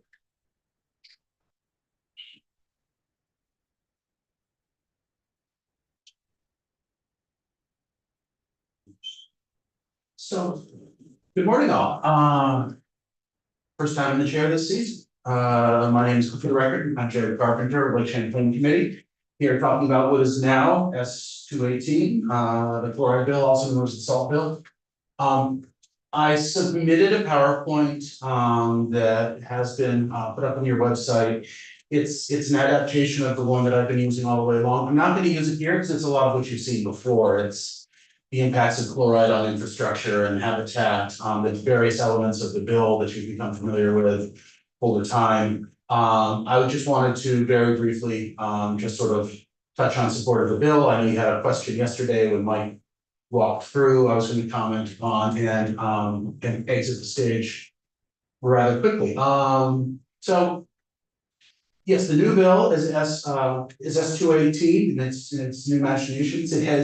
It is the same bill as was last in the committee under H319, has the same elements. The last change that was made was by Senate Judiciary, changing the liability language from over to an affirmative defense, which is still a good liability protection. It's just a jurisdictional shift where rather than, my understanding is rather than the prosecution having to prove that the BMPs and the record keeping was followed, the defense has to come in and prove that he or she did follow the BMPs and the record keeping. So that part of the program is still the same. It still establishes the best management practices, does commercial and municipal certification, and has the liability language in a voluntary program. The environmental advocate community, we are still very supportive of this measure. We think it's necessary, and the fact that salinity in the waters is increasing. This would be very helpful. Does it have everything that we want in it? Of course not, but we think this is a good landing spot. And we urge the committee to support the bill, please. So one very quick thing with my notes, I think if I'm remembering correctly, yesterday the bill on page 6, lines 15 through 19, yes, you had talked about whether annual summary of salt or salt alternatives would be reported. From my perspective, it's the language that is here in terms of salt makes sense because this is, it's in order to track chloride, not whatever the alternative would be. I believe Senator mentioned beet juice. Oh, yes. We don't need to track beet juice. So the point is to track chloride and to try to get a sense and a baseline of. Is beet juice written? Yeah, it has been. Yeah, it's effective, yeah. Interesting. I don't know if it's economical or practical or whatever. Maybe Actually. maybe it was a good second. I'm not sure if we point out that was. But at any rate. I mean, it could be a cash crop. I mean, Could be. you can grow lots of beets here. It's a climate. Yeah, it's a plant you can't grow over long. Yeah. Sure, long as it's season in most things. Agricultural initiative. Spirit is most. Sorry. Does Now my brain's going as well. It's like, wait, possibilities. Growing beets and then expanding our farming capacity. So in terms of, it's in order to sort of get a baseline and see what the reductions in use are. So chloride, salt makes more sense. And the other question was whether or not there should be. The word usage is in line 16 and 18 is to track the amount of salt applied. I think the language is. I think the language as is meets that requirement of for the purpose of establishing a baseline, so I wouldn't recommend any changes, but I know the committee hasn't had a chance to discuss that. I believe that was the only issue, Madam Chair, that you all sort of put a pin in, to come back to, so. Unless there's any questions, no, you know, the bill is a great step forward in addressing this problem. Thank you all very much for your continued work on this, not only last session and this session as well. We think it's landed in this. Super, any questions? Okay, super, thank you so much. Thank you so much, and Fabulous. I'll be back here for Okay. whatever reason. All right, and we also have Ms. Sargent from DEC. Welcome. Thank you. I'm gonna just take a moment and share my screen.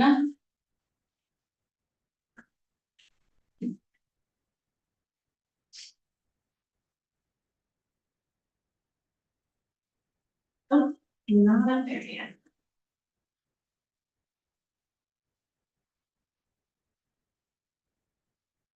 Okay, for the record, my name is Bethany Sargent. I am the manager of the Monitoring and Assessment Program as a program within the Watershed Management Division of the Department of Environmental Conservation. I wanted to just take a moment to update the committee on where we're at with our monitoring assessment work for fluoride, the status of our impairment listings. We are entering a listing year, so we update our list of impaired waters every 2 years, and so 2026 is one of those years. I also wanted to talk briefly about the TMDL status and then really emphasize the critical gap that this bill fills in terms of our ability to reduce chloride use and chloride loading on the landscape. So we do a lot of fluoride monitoring work around the state. So all of these little circles on the map are places where we have monitored for fluoride.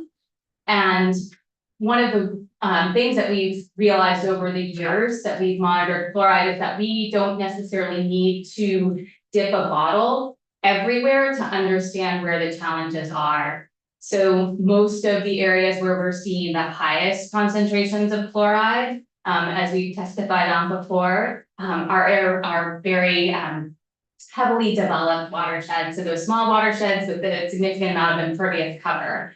I have some values listed here. So when we're looking at chloride concentrations, we're referencing our water quality standards, and those are listed here. So there's an acute standard, so think short-term impacts, very high concentration. There's also a chronic standard, so lower concentration, but over a longer period of time. What we found though, based upon our monitoring and assessment work, is that impacts can happen at concentrations lower than our water quality standards. And that really happens when our aquatic life are dealing with multiple stressors. So not just chloride, but potentially temperature, sediment, things that are often coming in stormwater. So we need to be able to respond to reduce chloride levels even before we get to the impairment thresholds. We have a number of waters that have explicitly been listed as impaired for chloride. So again, these are areas where you look at the towns where these impairments exist have really significant impervious surface cover. And we anticipate in this next listing cycle that we'll be adding Stevensbrook and St. Albans as another impaired water on that list. We also, as I mentioned, have a number of aquatic biota impairments where our biomonitoring data has indicated it's not meeting that use within the water quality standards, and chloride is contributing to that impairment. So those aren't included in this list. These are just the ones where the chloride criteria have explicitly been exceeded at either the chronic or acute.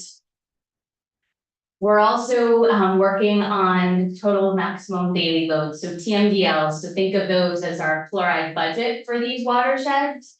Our first fluoride TMDL for Sunnyside Brook and Colchester was developed and approved in 2024. We're currently working on and anticipate we'll be finishing TMDLs for Potash Brook and Anglesby Brook, and then we will be working on TMDLs for the other impaired waters. Sunnyside was our first one, and so it was definitely a learning opportunity. And now that we have our methodology worked out, it'll be a simpler, more straightforward process. And when you implement a TMDL for these waters, it's basically a required amount, is that, or is So the TMDL sets the loading target. With chloride, there's so much variability, and we have, when we're looking at the loading targets, it's not something where they'll get an allocation of like, you can only put down this much chloride in 1 year.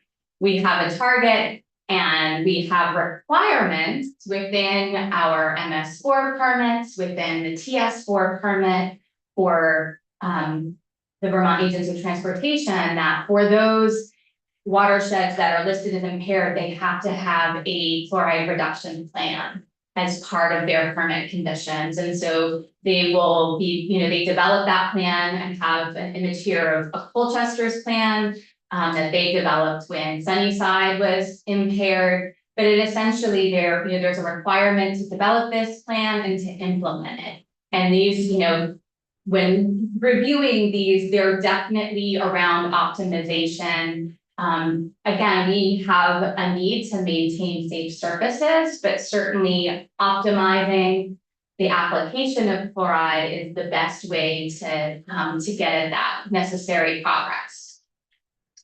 And as I mentioned at the outset, this is really a gap. So we're able to get at some of those communities where there are impaired waters through our MS4 or through our TS4 permits, but we don't have as clear a pathway to reduce fluoride loading from private salt applicators for parking lots and those surfaces that aren't maintained by a municipality or by the Agency of Transportation.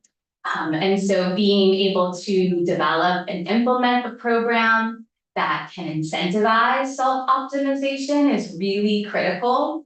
When you think about the area of impervious surface that's managed by private entities versus, a municipality, the Agency of Transportation, it's incredibly significant. And so we see this bill as an important first step in creating a voluntary program. And the incentive necessary to participate in it, all with the goal of reducing fluoride use across the watershed. In reviewing the bill, that S218, it aligns well with the comments that we had made and some of the changes that had been made during the last year, and don't have additional comments. Based on the language as proposed in S218. And one question about that, I don't know if you are allowed to say this or not, I don't know if you if the department is supportive or just neutral or The department is supportive of the program, sees the need for the program. There are continued concerns, as there were last year, around legislation that creates, that requires any additional resources for implementation. okay. Good to know. And then a couple of questions, particularly about the timeline, if you could go back one slide or so. I remember last year, we talked about Sunnyside Brook as being the only one that had a TMDL. And that there were others sort of in the works. Yes. Or, potentially coming, and here's a list, right? Yes. Here it is, so, how long, what is the timeline, what's the gap between you identify that there's this, you've met the threshold, you're have too high a concentration in a particular watershed, and and now you're in a TMDL. So is the question, why can't we do all of like more of them, or what the No, I process guess- is for? You know, I guess I really am just thinking about like the time delay, just because, you know, 2026, these are, I assume these are rolling out sometime this year.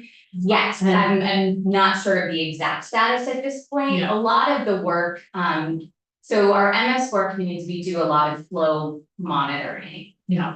And so we're reliant on that flow data to be able to do the loading estimates necessary for developing a chloride TMDL. And so when we're listing surface water as impaired, it's not, we do, we have data loggers that are measuring conductivity continuously. And so we do that for a period of time, and then couple that with the flow record, we're able to develop what those are, you know, estimates are for loading from, you know, various types of impervious surface within the watershed. And so, because all of these are MS4 They are. communities. Mhm. So is it possible that there are other places that perhaps should be in the pipeline, so to speak, right? So what we do with our monitoring assessment, so we have both the ability through, you know, remote sensing, looking at impervious surfaces to understand where we're gonna see the highest fluoride concentration. We're also out there in terms of, you know, with our La Rosa partnership program, actually doing just, you know, sample collection and measuring that fluoride concentrations. And that gives us a snapshot of time at hundreds of sites around the state. They're also measuring fluoride through our lake monitoring program for Vermont lakes. And so we have a good snapshot in any given year. And then we'll follow up and do that continuous conductivity monitoring where we're seeing those high levels. And so is that remote, I mean, it's very cool that you can do that from remote sensing. Is that mostly based off of, you know, percentage impervious surface, Yeah. that kind of thing? And yeah, percentage of impervious surface, they're typically smaller watersheds with a higher impervious surface cover, and then also just the location of that impervious surface relative to the body of water. And then I should say too, a TMDL is not necessary to know what the action is. We know that we need to reduce fluoride application and fluoride loading. A TMDL gives us targets in terms of by how much. But again, it's really about optimization. We don't need to get to the TMDL part in order to know that we need to reduce fluoride. And it is going to be variable from winter to winter. And so depending on the conditions of the winter, it's difficult to, you know, to track in terms of have we reduced it overall based on, you know, based on just looking at the total amount applied.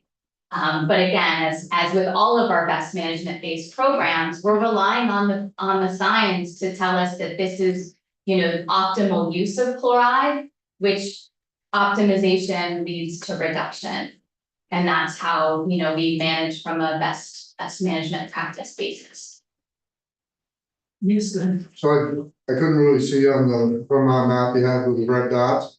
So all these municipalities that have TMDLs are all, except for one of them, are in Chittenden County. So, but there must be other, you guys are testing statewide, right? We are, so it's much more difficult to see, but there are also a bunch of gray dots on this image as well. And so those are all sites where we have sampled, but where the chloride levels are low.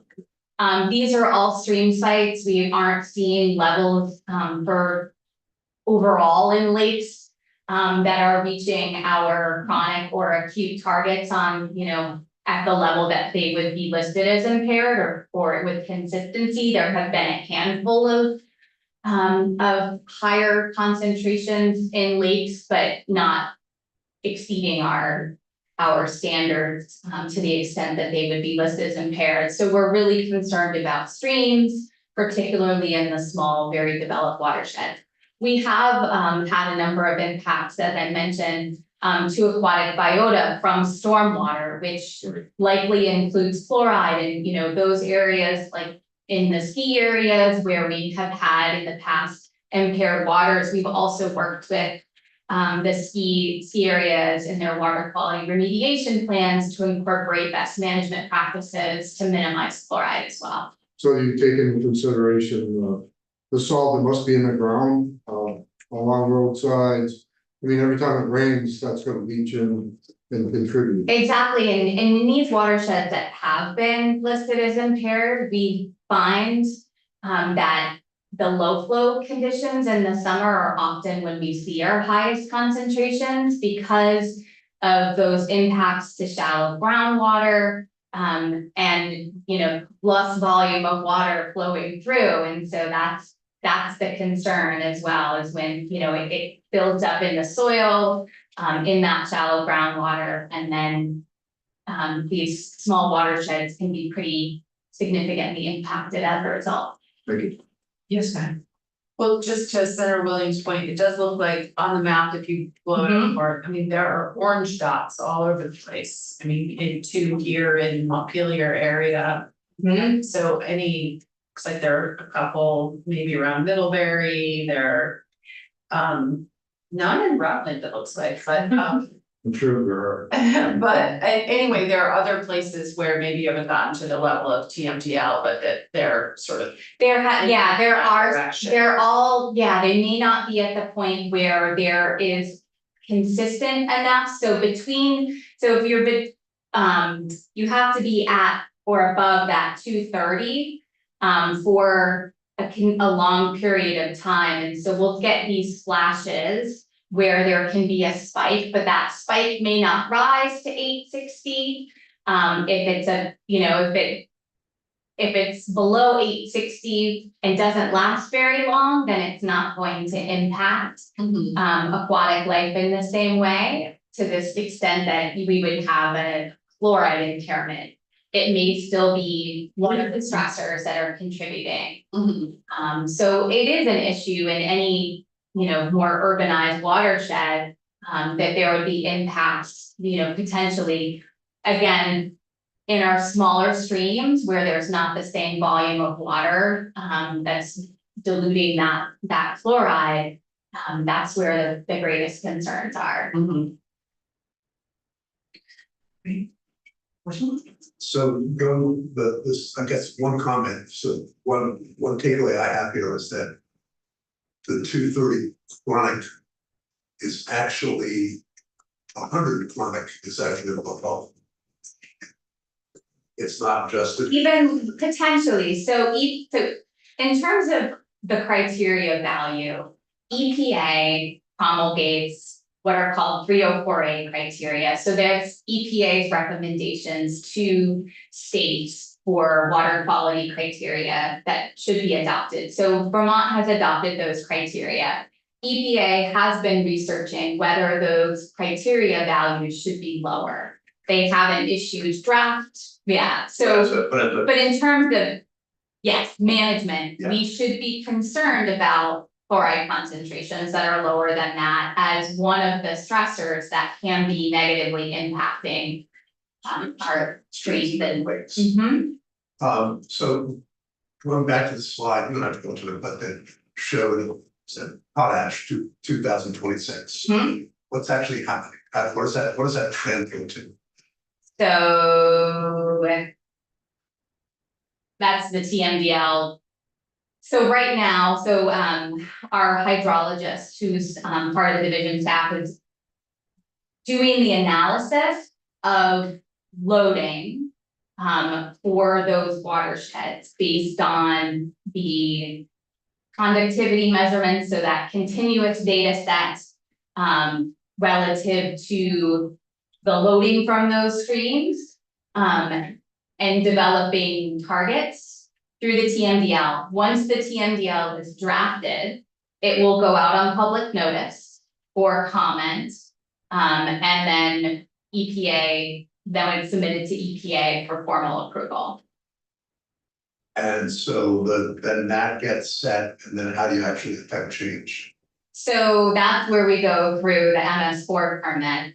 Once, even before a TMDL is developed, once the water is impaired, there is a requirement to develop a chloride response plan. That is a condition of the MS4 permit for those impaired watersheds where they need to implement practices to optimize the use of salt in their ice and snow removal. And so at this point, the only levers we have to pull were that and or state and municipal. occasions. Correct. And so that's when this comes in as Correct. some potential missing piece. So you said there's a requirement to create, is that a EPA requirement or a state requirement? So it is part of our MS4, so the municipal storm separate sewer system permit. That in impaired watersheds, they develop the chloride response plan. So, That's the condition to develop and implement it. so the state, So the state. so the EPA was there. Well, Chloride. it is a NIFTY delegated program, so if we get those, and I would have to talk to our the person who oversees, so the National Pollutant Discharge Elimination System, so it's one of our delegated programs. But in terms of that actual requirement, I believe a state requirement to develop that, but whether we're requiring it as a requirement for federal, the Clean Water Act is, I guess. That would be my guess, but Christy Witter would be able to speak directly to that. I just heard the term, right? Yeah. I think we know. And so what are some of the things when you get to the development plan? What are some of the things that you can actually, with the community, do? I get the notion of salt reduction somehow. That doesn't seem like that's gonna be enough. So what are some things you can do to actually bring the load way? So in terms of, the requirements, they have outreach and education requirements as they do with the MS4 permit in terms of reducing stormwater. They're now incorporating education on best management practices for salt application. I also noted in Colchester's plan that they are not applying salt to their sidewalks. And so they're maintaining, they're plowing those surfaces, but they are not, based on their plan, applying salt on those surfaces. But it doesn't, as far as, based on my understanding, it doesn't explicitly, they're managing their surfaces. The plan does not, reach to the, privately managed owned surfaces within their municipality.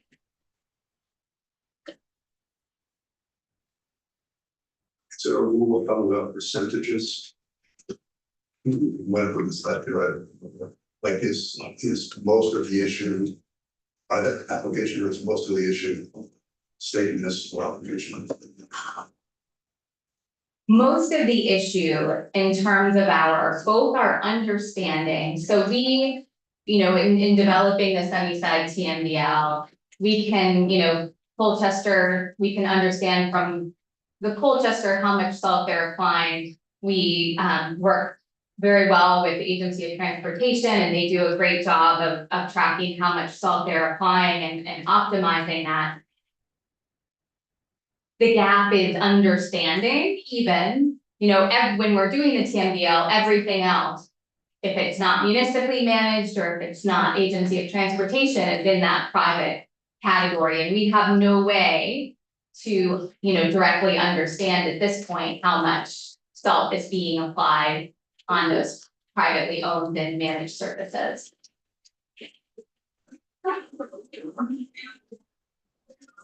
Okay. Any other questions? Thank you for that update. That's very helpful. Thank you for having me. Yeah, for sure. And we. How about we take a little break? We scheduled for 11, so. Oh, the next person. Yeah. Oh, yeah, that's just a couple minutes. Well, let's make it five. Yeah, maybe, and before we do, just checking in on this particular bill, team, I am not planning on taking significantly more or any more testimony on this because we have been through it, and so would love, to have a vote on this, not right now, but, in 1 or 2 days. I think we have it scheduled maybe for Friday, so, just to put that on your radar. That sounds great. Is it going to go back to transportation and Everything it needs, so I've spoken with those chairs, about where we're at with this, and I think their, communication is doing a flyby, just this language one more time. And Flag. what's that? That's even fire level of the flag. I see, yes, I said, it's a good, we can't fund for any kind Yeah, of right. Oh dear. So, and unless they request it, well, it would just go to floor. So anyway, that's where we're at with it. Okay, so we are gonna take, just a couple minute break, Waiting for Megan Moore. waiting for our next witness.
Hi, Megan. So you guys got 1 hour.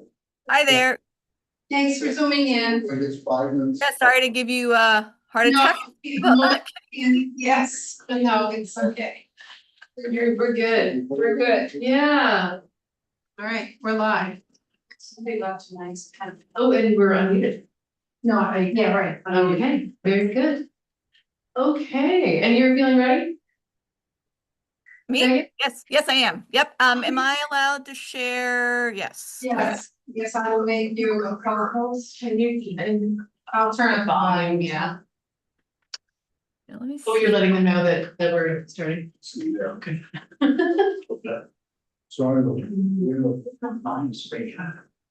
Try that. Can you test the volume now, Megan, again? Yes, can you hear me? Yeah, perfect. That's great. Okay, super. All right, well, we are gonna get started again here. This is Senate Natural Resources and Energy coming back from a break. And we are taking up a new topic, which is S212, which is about really a bill that came out of a study around making it to get water wastewater permits. And so we're joined right now by Megan War from Burlington. Have I said your name correctly? It's Moyer. It looks like it should be Moir, but I think it's Scottish for Moir.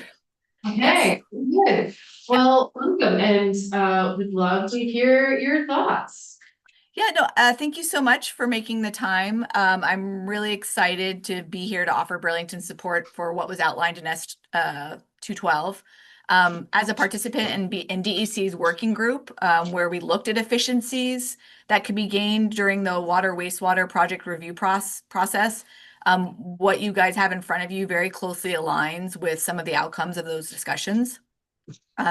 I think big picture, it provides a mechanism to leverage our local strengths at local technical review, which includes not just looking at the available treatment capacities at our plants, but also the collection and distribution system. We also really appreciate that it's voluntary, because frankly, not all communities have the resources that we have invested on our side and in our org chart, which I'll show you briefly, to support, our very large and sometimes complicated system. So just a little background, Burlington Water Resources, we are part of the Department of Public Works in Burlington. We oversee the drinking water, wastewater, and stormwater for the city. So we are potentially somewhat unique in that we are a one water system. We have approximately 10,000 existing connections. And I'm just sharing this because it's often misunderstood, but I think it's important context. All of our funding for drinking water, wastewater, stormwater comes from the ratepayers. We are not supported in any way by the city's general fund, which comes from the tax rolls. Specifically, we oversee 3 wastewater treatment plants within the city and 1 drinking water plant. But very importantly, and I think this is one of the things that came up during the working study, is we also oversee the entire system of the drinking water pipes and the wastewater pipes and pump stations that convey water. So we're not just looking at the plants, we're looking at all the systems that go to support getting that water and that wastewater to and from. As part of that, and I don't know that all communities have this, we maintain both 2 computerized models, right? Which enables us to look at our collection system and capacity needs and capacity constraints. And we're able to actually plug in large projects and understand how a given project, a given housing project is going to affect the local pipe in that neighborhood, right? And may not have enough room for that wastewater. And then we need to figure out what to do about that so we can still have that project come in. Same thing on the drinking water side. There are places in the city where we have less water available than other places, and it just depends on where these projects are going to land. So one of the things I mentioned, and again, this is some of what I believe the state would look at, when they're evaluating the technical capacity and whether or not they're willing to let a community like ours participate, is I've got a number of people. These people in purple, I don't know if you can see that. I can zoom in a little. Those people are directly involved in reviewing these projects right from the ground up. Even into the existing system or the existing regulatory framework, we have to take a close look at these projects and issue a capacity to serve letter, which then goes with the project to the wastewater permitting. But then once it leaves our office and they go on their merry way to the state and they pay the permit fees for the state and the state is providing review, we are continuing to review that project very, very closely and make sure that it's meeting all of the standards and conditions that we need. It's probably no surprise to you. I guess I've been in this role since 2016, and even in those short 7 years, I have seen lots and lots of things that I wish hadn't been done in the past, and we're constantly trying to continuously improve and make sure the standards are really clear and that we're getting eyes on things before they're buried to make sure, frankly, that, you know, the people that come after me don't inherit some of the stuff that I've seen in the past. In addition to the people who are directly involved, I have a number of other staff in the green who are also supporting those projects at various stages throughout their project trajectory. So let me just get back to my notes. You know, when I've talked with our team, we believe that we are probably providing as much of, you know, maybe 90% of the total project review process, potentially duplicatively with the state. We've been interested for a long time in taking over the process, and we, you know, there currently is the ability to receive delegated authority. But one of the things that's been a hitch is standing up an administrative database and trying to align with how the state has kept track of these permits over a long time, and having to recreate that on our side. And we really like, you know, what Brian has come up with, where we're doing the technical review and then we're leveraging what the state is doing extremely well, which is the water wastewater permit database, keeping those records over the long term. We know numerous people in Vermont, you know, realtors, lawyers, even ourselves, we often go to that permit database to research and reference things that happened in the past. And we think that that is a great thing to continue to go on. So ultimately, you know, we do believe that S12 allows for communities such as ours to demonstrate our technical capacity and to take over those technical aspects of the review. And that at the end of the day, we'll be able to provide overall better customer service to the local projects while providing the best protection for our systems, which we are the ones who know the best as the boots on the ground. It's certainly to our benefit that these projects be closely reviewed, right? And that we be able to maintain or even potentially expand our capacity to quickly review these projects and facilitate the growth that we all want to see in Vermont and in Burlington. Another thing is that we don't currently charge for our technical review. I've wanted to, and I feel sheepish about doing it, knowing that these projects are paying the state a fee. And so one of the things we are interested in, and I have some questions on or some comments just as this progresses, is, you know, exactly what that fee is for the general permit. I think it's listed here as $500 per permit, and I'll come back to that. But we are really interested in having some sort of fee at our level, and, you know, potentially because we could bake in incentives for certain types of development, like affordable housing or childcare facilities, right? We might be able to have our policymakers decide that we want to give certain types of projects breaks, but not others. And I don't think that that's available right now, you know, at the state level. With respect to the pricing, some questions that I have, and I wasn't able to get a hold of folks in DEC, but I want to understand their thinking, because I'm sure, and there should still be a fee of some sort to meet the cost recovery of the state continuing to provide the administrative service. I'm not looking for that to go away.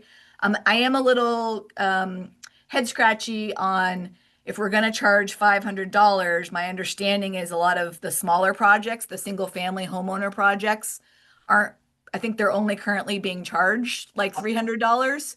And so we may want to figure out some way to not have them pay more. I also, and I need to educate myself a little bit more. I know that I saw on the fee structure that there's the $50 permit fee for projects that are in certain neighborhoods. That was news to me, and because we're not handling any of the money. So I have some ongoing questions to work with DEC on to just see, is there maybe a difference in the permitting fee structure on the general permit side? Maybe there's 2 tiers or 3 tiers. I'm not sure. But with that's all I have as far as my comments, and happy to take any questions about this topic or anything that's on your mind in water, wastewater, stormwater world, because it's a lot. Awesome. I have lots of questions, but okay.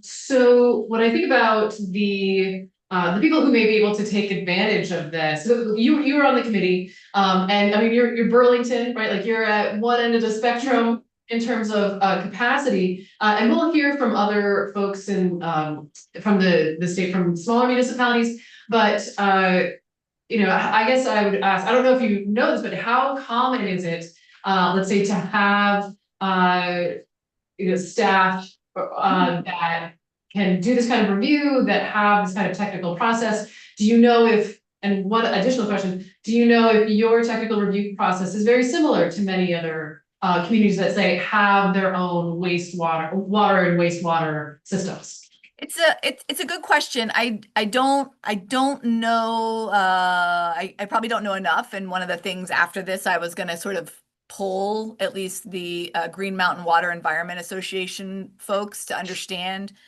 I think having this pathway may encourage people to go this direction, because I think a lot of us were hung up on the like having to stand up a whole different administrative system.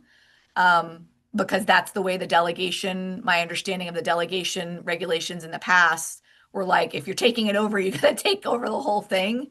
I think there's also some communities where they may be able to leverage, you know, having a on-call engineer that they work closely with, and they develop that sort of institutional knowledge.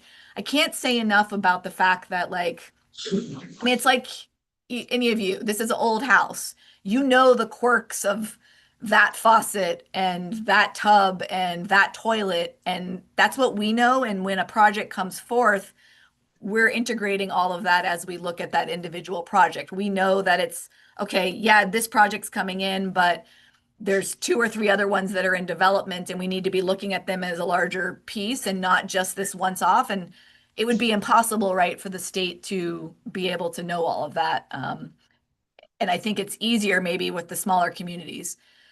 So it's a great question. I don't know, but I still hope that because it's voluntary, it kind of leaves it open that if you don't want to do it, you don't have to do it. I do hope that enough communities, like this would be my big vision for water quality, you know, regulatorily speaking in Vermont, is if there are enough of us that are taking off of the state's plate, not necessarily that they would reduce their capacity, but they would be able to focus their capacity more on the smaller communities that do need more support, right? Particularly some of these small communities that may see a lot of growth that they've never seen before, right? That's going to be a thing they need to wrestle with, not just about their plant capacity, but the collection system piece. So, you know, that's my hope and dream, is that it shifts, like we're already doing the work. We're just going to do the work, and then it makes it so that the state isn't having to duplicate the work and could actually provide even better support for other smaller communities. Great. And so you would also recommend that we get in touch with the Green Water Environment Association? Yeah, I'm happy to do that, or get Karen Horn, who's been working with us, to kind of give you that information. Yeah. Yeah, and I think we're hoping to have them in, hopefully, we'll see, hopefully next week. And so this is a thing that certainly Burlington would be interested in pursuing if this bill passes. Absolutely. Yep. I think we'd have a little bit more work to do, just there's a couple of things that we sometimes defer people to on exemptions and whatnot, just because, you know, the regs are long and whatnot. And then understanding more from DEC exactly what our sort of qualifications package looks like, right? To make sure that we're able to check all the boxes.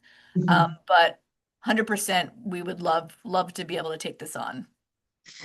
I have at least one more question, but any other questions from the committee? Yes, go ahead. Bill, Oh, 212. okay, Yes. Yeah. Any others? So to that point that you were just raising about, seeing what the requirements are. I mean, one possibility is that we could bake in some minimal, requirements into the bill, which doesn't exist right now. Or we could say, to DEC, you go ahead and develop those requirements. And, I'm curious for your preference there, or if we were going to call out, like, here is the baseline minimum of what a municipality needs to demonstrate in order to qualify for this, to be able to petition for this. Do you have any recommendations on what those kinds of things might be? I think you need to, defer to the experts at DEC because it could change over time, and I would want them to have that flexibility without having to change statute, right? There's so much in our lives where we have to change statute when it really, in my opinion, could be referred to or in reference to a document or something that maybe you guys still have oversight of, but ultimately is coming from the technical experts that we have a great relationship with. And we're all about the same thing, which is making sure that there's consistency across all of the communities and that water quality is protected at the end of the day. Go ahead. In your experience with Burlington versus would it take this over, would it make the process, I guess, on one level, would be more efficient because it would not be duplicative to the extent that it is now. And what about timeframes? Are municipal permits typically issued a lot faster than the state? Then the state, my understanding, and you should have Brian Redmond come in, is that I think when they looked at it, as much as maybe people were perceiving that there was a timing issue, I think he said that wasn't really there, usually because they're still going through our local process anyway, because of zoning and all of the other lovely permits that you need in Burlington. I think what I would hope, taking a step back, is, for instance, if we were able to charge at our local level and thus not have additional work absorbed by existing ratepayers who are already feeling the burden of the rate increases that we're having to pass for our system, me being able to add some additional staff capacity to even make our process go faster. I can't promise that, but that's certainly the direction that I would go. If we can make it even quicker and smoother. I have some metrics I can send you on how many projects we're reviewing and the sort of like total size or gallons per day that we're managing, but I don't have good start, stop clocks on how long it's taking us. It really depends on the project because there's a couple that are hugely complicated as far as our collection system. And then there's others that are fairly straightforward. Fair enough. Just to follow up on that, to be fair though, for if this bill were to pass, with effectively this one additional step, it's not exactly taken out of the process, but reduced significantly. I assume that projects may be able to come online faster, or. Yes, I mean, and it's one less, people already have to go to so many different places to just get their project off the ground. And Okay. My understanding from what's being presented in the bill and talking with Brian is basically, if they get if they have our approval to connect permit from us, then they're just taking that and filing that with the state. And I don't know what timeframes he would have in place on the general permit side. You'd want to ask that. But it is an administrative review at that standpoint. Is the paperwork all there and not somebody sitting down and having to technically review it from the get-go. So it should, I don't think it's the thing that's slowing down growth in general, but I think it is going to squirt a little more oil on the skids. Yeah, fair enough. I think that's fair. Super. Any other questions at this point? Fabulous. And just so you know, we had wanted to get Brian Redmond in, but he's away, so Yes. hopefully from him sometime next week. And I think that's it. Any other questions? No, Okay. I know they're gonna be speaking, some others are gonna be speaking with you about 213, the water metering one, which, you know, we're also keeping a close eye on because we are, the one piece I will say is that some of the more advanced metering technology, it really is for the benefit of the customer. We read monthly right now, and that at least allows us to catch leaks, right? Before they get going too far on the house side. And we are transitioning in Burlington, albeit slowly, to more even advanced meter technology, AMI, where a user would be able to get a notification on the day, right? The system would be able to recognize, hey, all of a sudden you're using way more water than you've ever used before. You probably have a leak, and they'd be able to intervene and keep their bill from growing exorbitantly. I mean, that's our, from our side, we think it is better for people's affordability to have these in place. So, and then I don't know if you're gonna speak with, you know, technical experts about what people are maybe afraid of as far as the risks of radio waves and Wi-Fi. I mean, I understand that's a concern, but I think the benefits outweigh the risks. And I think ultimately, I guess one of our questions is whether or not it really needs to be taken up at the state level or could be left to local policy decision makers. So I'll just put that out there. Since we're talking about it, I mean, if I had been more savvy, I would have scheduled testimony on 213 at the same time. But since we're talking about it, one question regarding that, do you all, if somebody opts out of I assume you have an opt-out policy for smart meters? We don't. Oh. We don't. Okay, so And one of the things I've only quickly looked at 213, one of my questions is it seemed to be written to not only provide an opt-out for future meter technology, which is the fixed network, where we basically have a collector or transceiver that's on high points in the city, and it's constantly collecting data, and the boxes are constantly transmitting data. That's where we're headed. Where we are currently is that we have radio boxes that use radio frequency, and they are also transmitting data, but we don't have the receiver point. But it allows us to drive around in one day and read all of the meters, basically, to collect the data. And in some cases, we can go closer to the house and get more granular data.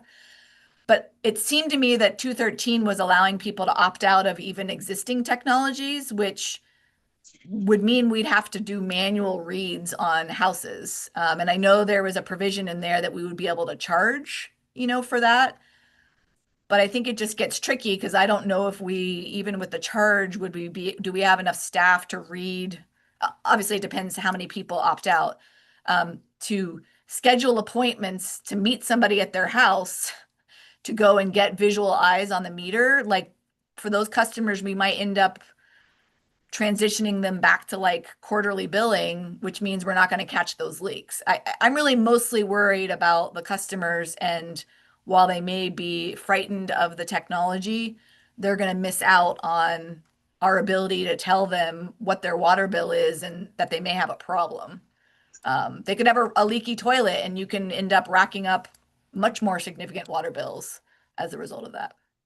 and we have a question here. Yeah, hey, Megan, thanks. The 213 is my bill. Okay. I'm Senator Ruth Hardy. And it came as a, you know, response to a constituent who had concerns, and I will note that I don't represent Burlington, so the water systems that I was looking at were much smaller rural systems. Yep. The constituent had a concern with the technology, so I was trying to balance his concerns and also the cost to the water systems, but obviously you're in a scale that's much bigger than the water systems I was looking at. So your points are super fair. But another concern that came up in drafting the bill, is about cybersecurity. And that's been a big issue, and that's why I included the language about requiring, if you're gonna have a smart meter system and do all the things that you're doing to meet minimum cybersecurity standards. And so, I don't, you're probably not prepared to talk about it now, and we certainly could have you back about this, hopefully. But just talking about water system cybersecurity and making sure that if you're gonna move to this advanced system, you're doing everything possible to protect the system and your customers well. That's been a huge topic for us, and we are fully in support of any and all, regulations to ensure that, again, consistently, not only we're protecting customers' personal information, but also that our systems are safe from, bad actors who might be trying to mess with our system.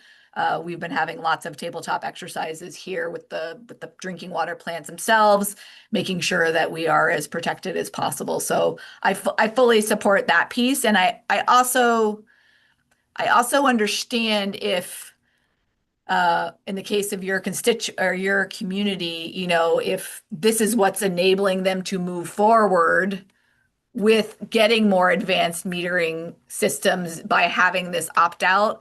I think I'm just questioning whether or not that's a state, wide conversation, or if that's a local community conversation. Well, it came about because there is an opt-out for gas and electric systems now. Yes. So because my constituent was like, why is there not one for water systems? So maybe it's a broader conversation about opt-outs for all of them. And if the cost to the system in your area is so high that if you charge customers to opt out, probably most people are gonna be like, I don't wanna pay that cost, so I'm not gonna opt out. So there is that also. Exactly. Happy to have more information. I was, trying to respond to a specific situation in my district, but obviously there are lots of different systems and. No, you were doing your job. I think the one distinction is that, right, gas and electric, well, I guess electric is municipal, but in many places it is private or it's not municipally driven. And so you don't have very much control over them and what they're doing with it. So that may be the distinction. I think we just have to have a conversation about, its applicability to local systems. Yeah. I'm not, always open for the conversation. I love that. I love the conversation about policy. So, and you're right about the municipal connection of that. So, yeah. Super. Well, thank you. Really appreciate your testimony. Thanks for this other conversation as well. And looking forward to moving forward, hopefully with something here. So please use me and or my staff as a resource, right? I mean, we are different than a lot of other communities, but we have we're happy to share any of our background and our knowledge. There's another piece I've been working on with DEC that's a little bit related to this delegation around industrial pretreatment and whether or not we would want to do it on the local level. And I'm about to send it off and then try to find one of you all to maybe work with, and it might be interesting to merge in with 212 if it goes further. Just again, we're trying to do the right thing for Burlington while also taking the pressure off the state, because we know that frankly they don't have enough resources to do the giant job that they've been giving for the entirety of Vermont. It's really admirable what they do, as well as you all. Thank you for your service and wrestling with all these tough things. Super. Well, thank you so much. Okay, be well. Have a great day. All right. And so with that, we are gonna wrap it up for the day.